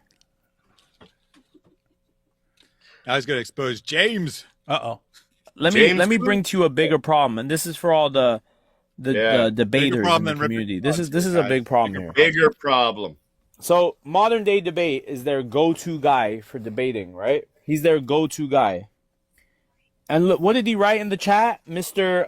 I'm a mediator and I just mediate. Choke me, Gabriel. Choke me. No, I gotta dox him. I have to dox everyone who says anything I don't like. Modern day debate, James Coons, who I'm going to but expose, notice, by the way. He said he's gonna expose. Completely, I'm exposing Yeah. James Coons. Please For don't the expose coonsy he yourself. is. What? I'm gonna We don't wanna expose. see I'm it. gonna expose myself. I'm gonna expose myself to modern day debate, like I expose myself to you, Warner, and getting expose them all. Right? That But he's it might over be here. too small. I'm not sure. But it's actually in quotes. So James quotes something he found funny from the debate. Yeah, so that's James someone else says. quoting. That's James quoting what someone said, but he's laughing at it. Remember, this guy has a serious problem with anyone laughing at anything. If you laugh, you know how we see these dots coming together sometimes. We see lots of, lots of obsession with men on men action, and very sensitive about laughing. Mm-hmm. I think that he was in the bedroom with another man, removed his clothes, and the other guy started laughing. And now he's all traumatized, and he tries to take this out on us. Come on, dude, deal with your own issues, man. Go to a psychiatrist. Is that why he has this therapy session called Club Pyru? Yeah. Could it be because he needs the therapy to what happened to him by his boyfriend? Guys, I'm not even joking. There's something weird about all of this stuff and the weird stuff that he's into and how it all ties together. Yep. Here putting anti-Islamic comments, but Muslims want to run and go debate on his panel. And that's all he says about James. He's going to expose him. He's We going to got Holly- expose him. He finds a single comment that he didn't like. Good Dawa, guys. We got people doing all types of weird stuff right now. Yeah. I got Jazz attacking me on Twitter. Yo, Jazz, pack it up, bro. Hey, Jazz, pack it up. Get your Akita right, and go do something else, man. Oh, did you hear that? His Akita's off. His Akita's off, like Jake said. What? What? Give me your opinion, hey, Jazz. When I saw you in Toronto, you were on a walking cane. You could barely even walk. Don't give me your opinion. I mean, I hate to do this. He better watch out, because Ijaz is a fellow doxer, right? These guys will go into a doxing war. I'll dox you, no, I'll dox you, I'll dox you, I'll dox you. Hey, and we know Ijaz ain't got no problem doxing somebody's sister either. Mm-hmm. Yep, that's true. That is true. And, look what Malik has made me do. He's going to make me defend Ijaz here, because he said that when I saw you, Ijaz, you were weak, you're crippled. Okay, he has a medical problem. How's that a reason to attack him? Attack him on doxing, attack him on being a scummy individual, attack him on all the on grifting, whatever, right? Wrong Akita, but why attack him because he has an illness that makes him weak and he needs a cane to walk? I mean, seriously, what is your problem, dude? This guy seems pure, disgusting, narcissistic evil. Now, to be fair, so does Ijaz, but I'd have to agree with Thaddeus on this particular issue. Scumbag move. I promise I don't want to be zooted. You're going to come and act right, or we're going to take you down. And you can throw 100 of you at me. By the way, chat. Did you just hear that? Did you just hear that? He admitted it. Yes. You could throw 100 of you at me in the desert, out in the desert. Take me down. And is there anyone I can think of who'd be happy to stand behind the line and just watch? Oh, yes, he's one of my best Dawa buddies. They even call him the Watcher. He's thinking Is he thinking he could take 100 Averys? Is that what he's trying to say right now? He's saying he could take 100 dudes on all at once. Muhammad could only take 30, but I will take 100. David, no. We have Jai, we have Doc, we have Thaddeus, we have Chris Claus, we have Under the Feet, who, by the way, I'm going to expose who that is on the next episode, right? We have all of well, this. Be news to me, because I don't know who that is. Versus little old Malik, and he's whooping your ass. Your blind world. zombie followers will burn. He reminds me of that dude years ago, Charlie Zelenoff, who used to go around trying to fight people in the gyms and stuff, and they beat the frickin' crap out of him even after he sucker punched them and stuff like this. And then he'd go out proclaiming he's like 279 and 0 Even though he gets a crap beat out of him every time. He got the crap beat out of him by Floyd Mayweather's dad. Mm-hmm. Qurans and do all that. They're going to do that anyway. They've been doing that. I never saw. Really? I've been doing this? I've been doing this? When did I do that, man? That's for you, dude. That's for you. And I made this comment earlier. Yes, David, you have ripped the Quran. You've eaten the Quran. You've desecrated the Quran. There's no doubt about that. That's true. But Thaddeus didn't. Yep. And neither did your brother. Well, he may Christ, have. I don't know. And neither did a bunch of other people until this situation. So No. To be clear, Thaddeus, your brother in Christ, have all done stuff to Qurans in the past. I can verify that. But I would say the vast majority of people who are sending us videos did not and had no intention of it. They just saw these guys are like doxing and trying to get people killed now. Okay, gloves are off. So yeah, it's mostly new people, and even the people who are here, it's a lot of new ways. Oh yeah. I mean, I have definitely ripped a few Quran pages on my live streams and such, but I mean, my lap is literally covered with pieces of Quran. I've ripped more Qurans in the last week than the rest of my life combined. All thanks to Malik. Oh, and much more coming. We're just getting started. As Malik says, we're just getting started. This is the baby game here. We're just getting started, Malik. We do have a person that I know goes by the name of Wyatt. He also goes by the name of Men of El Zut. Hey, it's a boot to go down today, brother. It's a boot to go down. I'm a Canadian. He always bugs me about that, so I had to give it to him. He asked me on TikTok earlier. Gotta crush these dudes.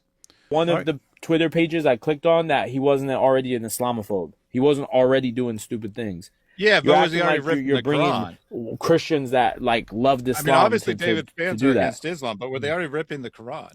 No. Yeah, 20v1 and bring 20 more. Why? He just said 20v1, bring 20 more. 20's not enough for me. I know. He said they're trying to take me down, but I can take 100 of them. Mm-hmm. And he said I'm going to whip them in the butt. And now he says 20. No, give me 40. Is Logic gonna step up and be a man for his wife? That's what I'm seeing. Because my problem really, like everyone's making it seem like Logic doesn't speak about me on YouTube every day. He doesn't. You know before I did any of this that I was whooping your guys' ass. What Libiano's doing now, I used to do that to y'all. Where? Whooping it. What's up with this dude in butts, man? Give it, and don't get excited like Paul did in 2 Corinthians 12:7 when the thorn tickled him. I'm talking about every debate you guys were getting whacked. Well, when's that? Did Muslims lose? I mean, did Muslims win one single debate all last year? Where? Not that I can think of. What are you saying, Chris? Oh, you're muted, Chris. My bad. They were talking to the back. But 2 years ago, Malik debated GodLogic. Muslims and Christians laughed him out of the apologetics realm by calling him Dr. Shirk. You had the name Dr. Shirk for months on TikTok. Who did you beat in a debate? Like I don't remember any of that. Mm-hmm. 0. Remember, can't spell Malik without the L. You're gonna like this part, David. Because your channel is going to become my channel, David. I'm going to have my face all over your channel. Your channel is going to become my channel. And guess what, David? At least, even if 10% of your followers get exposed to Islam based off of our beef, and even 1% of them convert, you will be Islam's best apologist. What level of delusion does he think that people are watching all this going, well, he doxed another person. Oh, and he doxed this person. So, I want to convert to this. This is so strong and powerful. I love this religion. Well, apparently your audience never knew about Islam, right? They never knew about Islam before. You're bringing up, because of this, they're learning about Islam for the first time. And I know that he didn't do the math, but I'm going to do the math for him. So he said 10% of his audience will hear about Islam for the first time, apparently, and 1% will convert. That's 4,000 people. That is a good number of people. But he says you'll be the greatest apologist in the history of Islam. So he just admitted that in the history of Islam, no one has ever converted 4,000 people to Islam. It's good to know. Well, he is really good with math. That's why he crushed med school. Mm-hmm.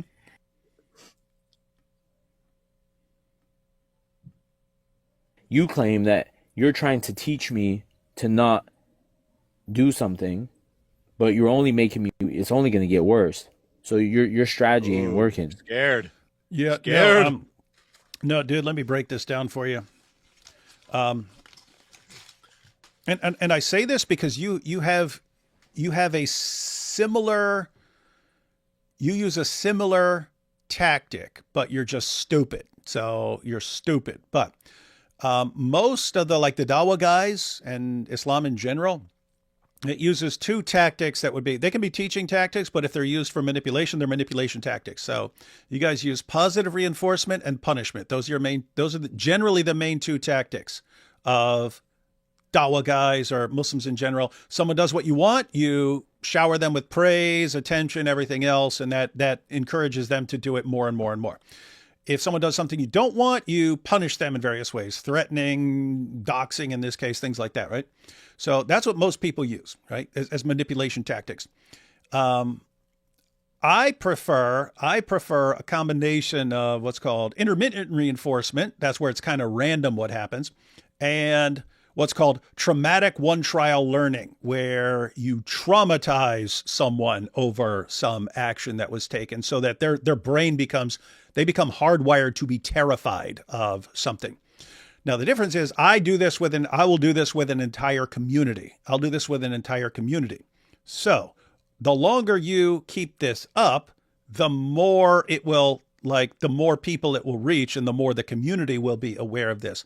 But the idea would be that the Quran desecration and so on, that this becomes so traumatic to the community once more and more people find out about it, that the idea of doxing some Christian, someone going after someone, becomes horrifying to them, so that they will police their own community.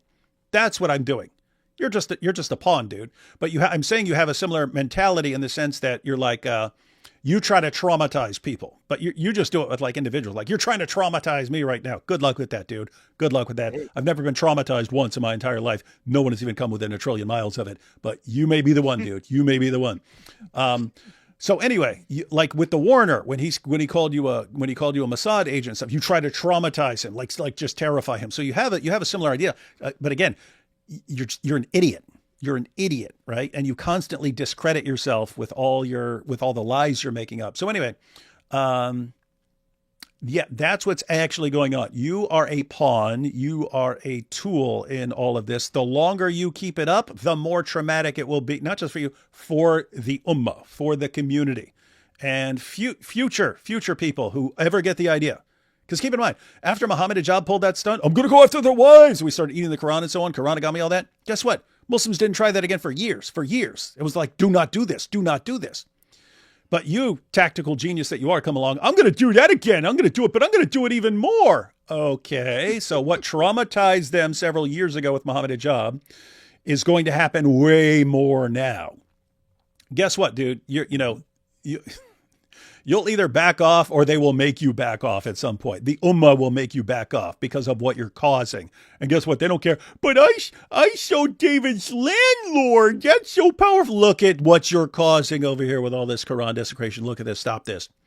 So either you're just going to stop, you're going to give up, or Muslims going to make you stop.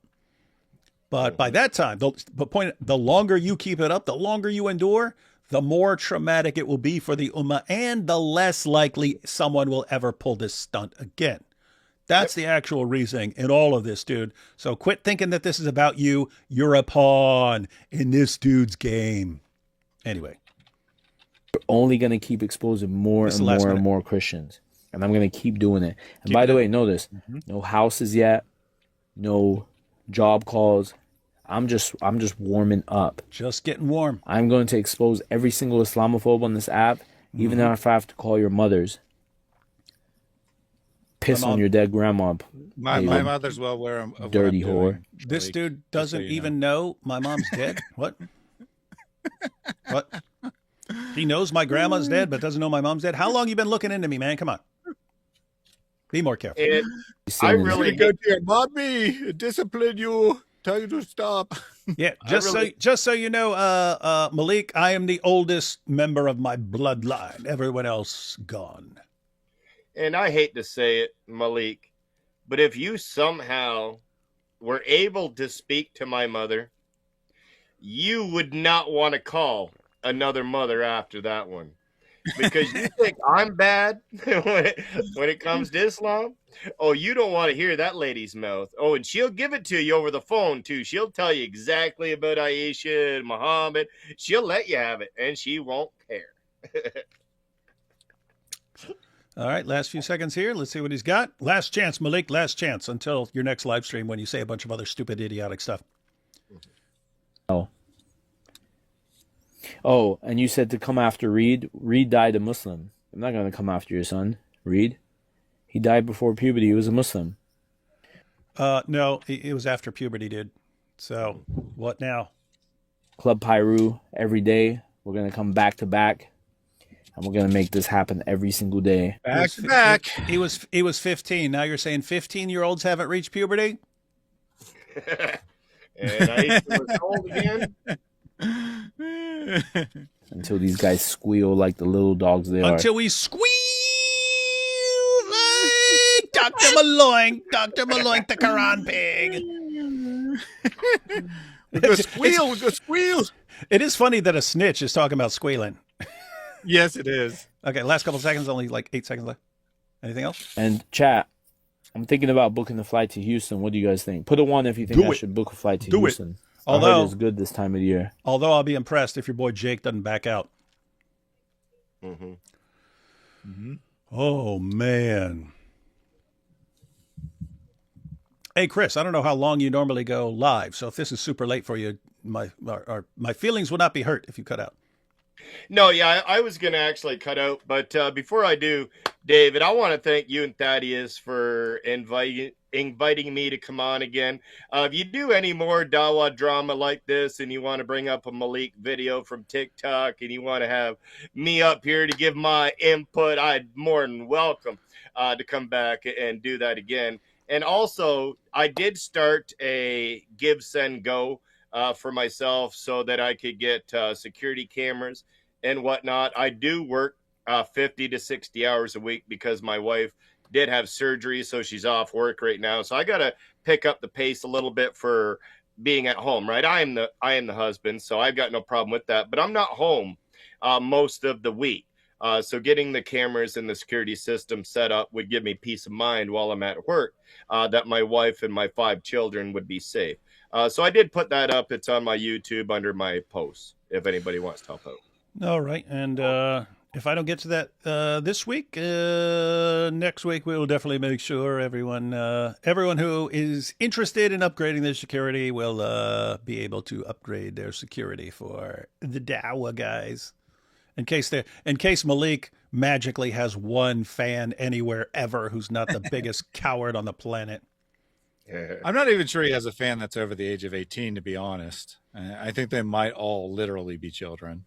Well, if you think about it, his best friend, which was Henny Goat, lives with his mother and his grandmother and his wife in their house.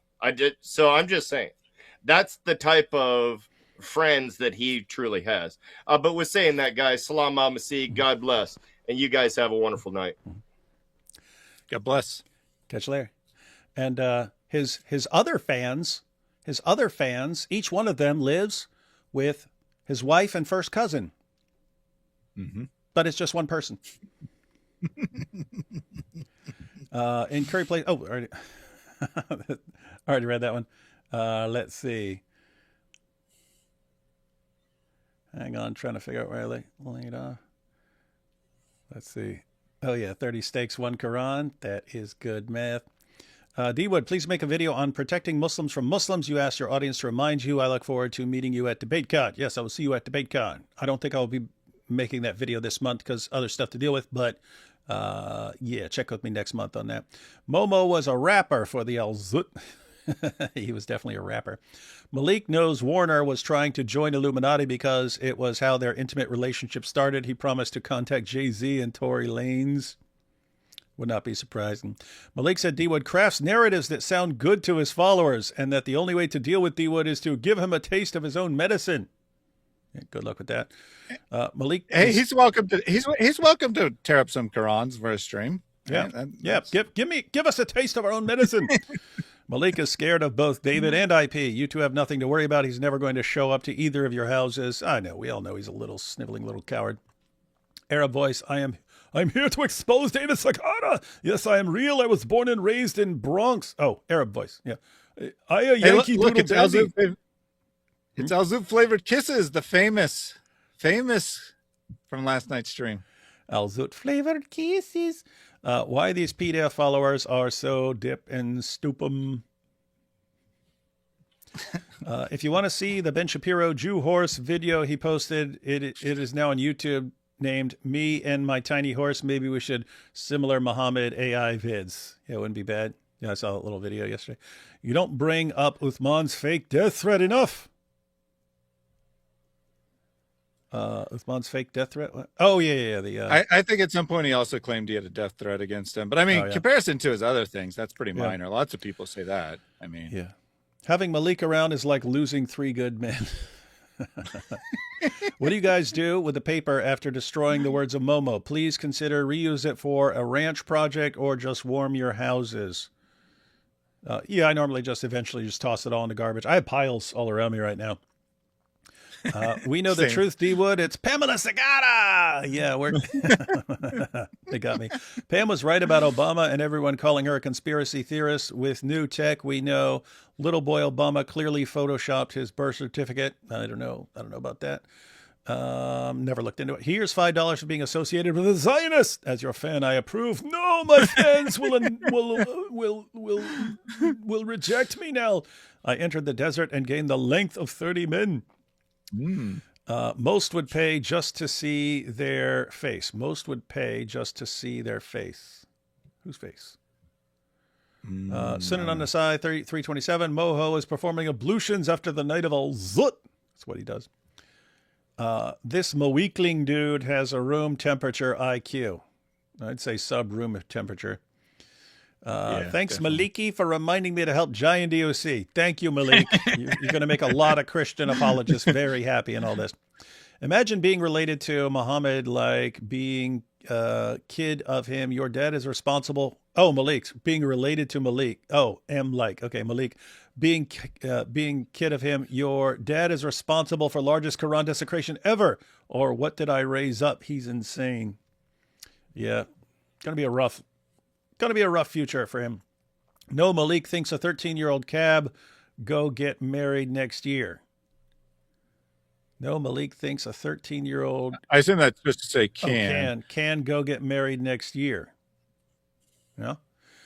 If he wanted to strike a nerve, he should have called you David Winger. That would be significantly worse. Yeah. You say David Sagata, I'm like, hey. You say David Winger, we're going to have problems. I don't understand why not debate Uthman. He's live right now because he won't. I don't know how clear I can make this. I don't know how I can possibly make this any more clear. We're all sick of the games.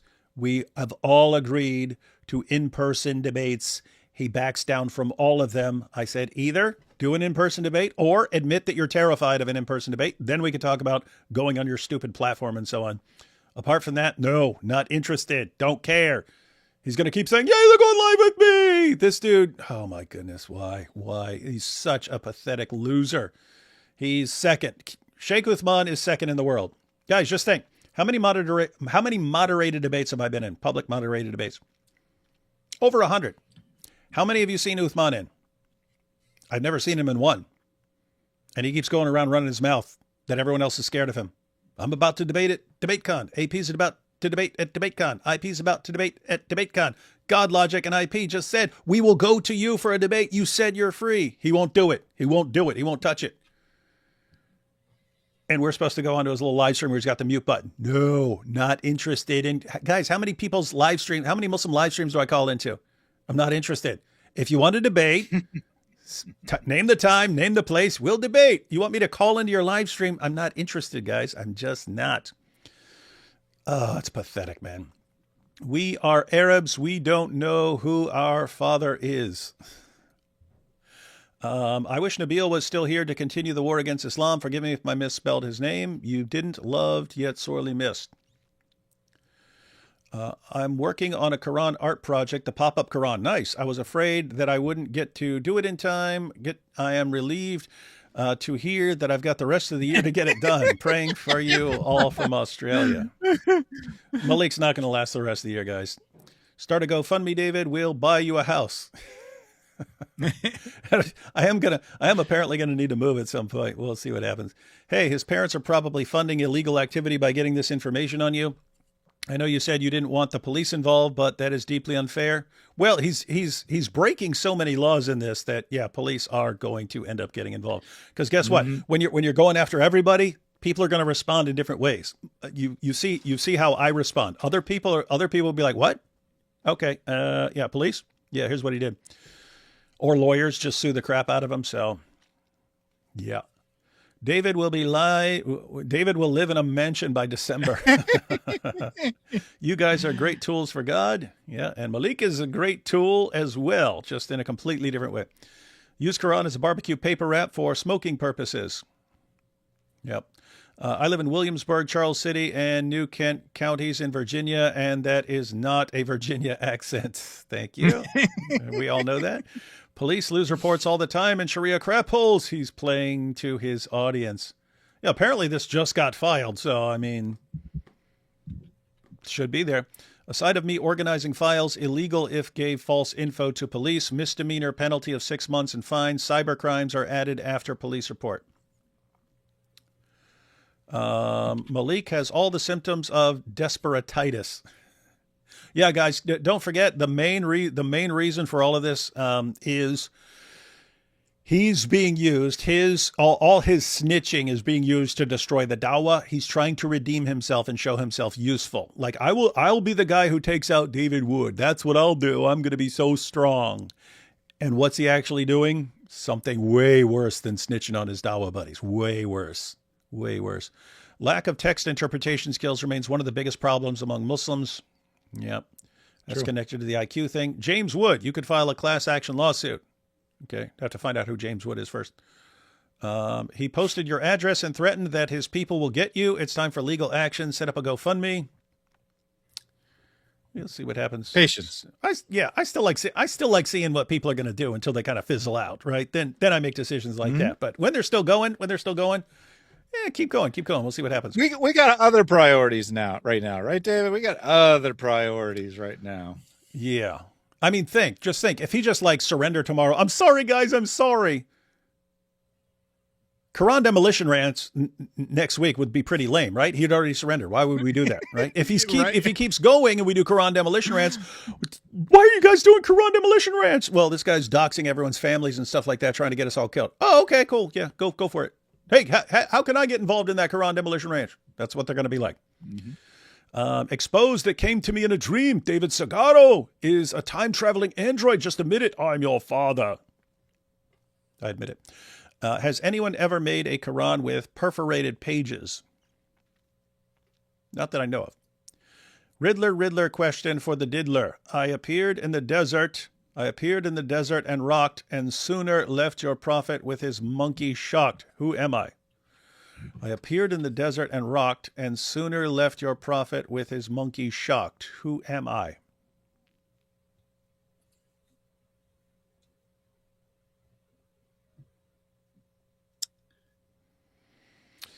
You've got Junior with his monkey, and then you also have the story of stoning a monkey in the sources, but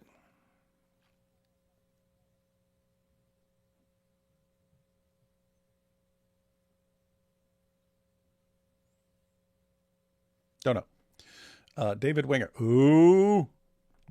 Check right, it's war. Lies, faking stuff, manipulation. Is it not defamation? It's totally defamation. It totally is. Yeah. It's defamation per se, right? You don't have to prove damages when you accuse someone of rape. Yeah, it's definitely defamation. It's multiple counts of doxing, which are illegal in California. So yeah, he's breaking all kinds of laws. Doesn't mean you want to stop him just yet, right? Mm-hmm. An ex-Christian just accepted Islam on Uthman's live. All you clowns have taught not a single teaching to your petty followers. How embarrassing. Oh yeah. And I have a robot voice. Come on, guys. It's the same thing with Malik. If you lie, and lie, and then you say, oh, look, and we know you guys like set up fake interviews and everything is fake, and you fake hate crimes and so on. Then you say, oh, look at this. We don't take you seriously. We don't trust you enough to take you seriously. Uthman found a very real death threat on his car. Oh, yeah, he did. He did. And then he said, you will never stop my powerful dawah. And then people believed him for that. And then he did the bigger fake one.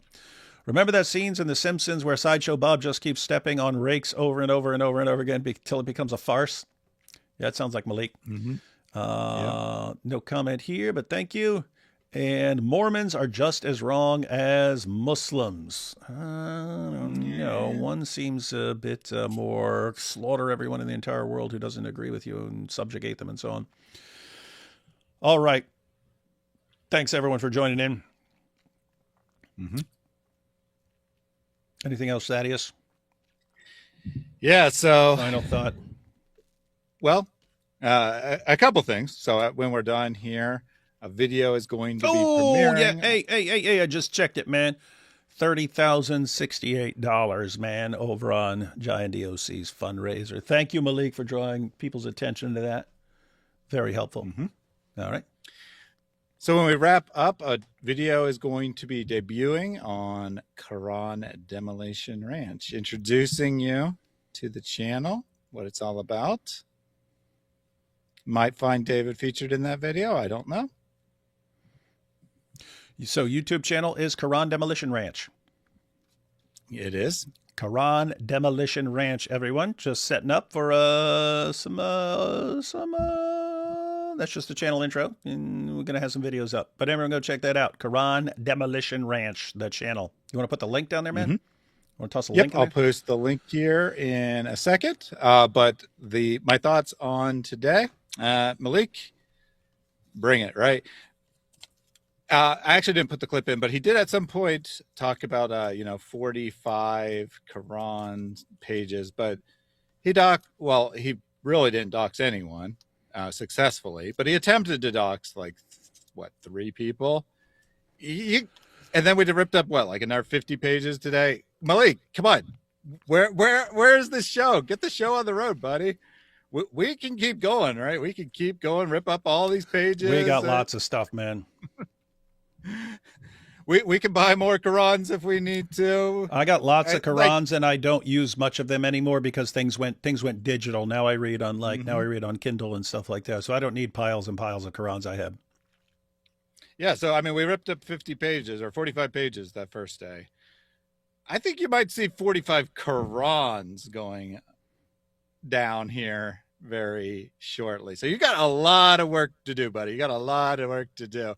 You say that I work for you, but that's very interesting because if you're not putting out anything interesting, if you just keep repeating yourself like you did most of this stream, we're not going to have another stream. We're not going to just keep addressing the same things over and over again. So you better get to work, find some information. He said at one point that he didn't dox me today because he wanted to get the easy ones out of the way. If he thinks I'm hard to dox, right, when I use my full name, which is a pretty unique name, and there's newspaper how many articles Thaddeus written about me. Billmans are there out there? Come on. If I'm a hard one to dox, I'm not very impressed with your research skills here, Malik, but we already knew that. At the end of the day, Malik was right about one thing, though. There is a difference between Christians and Muslims, right? And he's saying this is some shocking information to him. He's like, the Christians, they don't care about ripping up books, but they care about saving human lives. But us Muslims, we see it the other way. we think doxing's no big deal. We think threatening and killing people's no big deal. But if you come after our text, well, that's a big deal. Yeah, fundamental difference between your religions, right?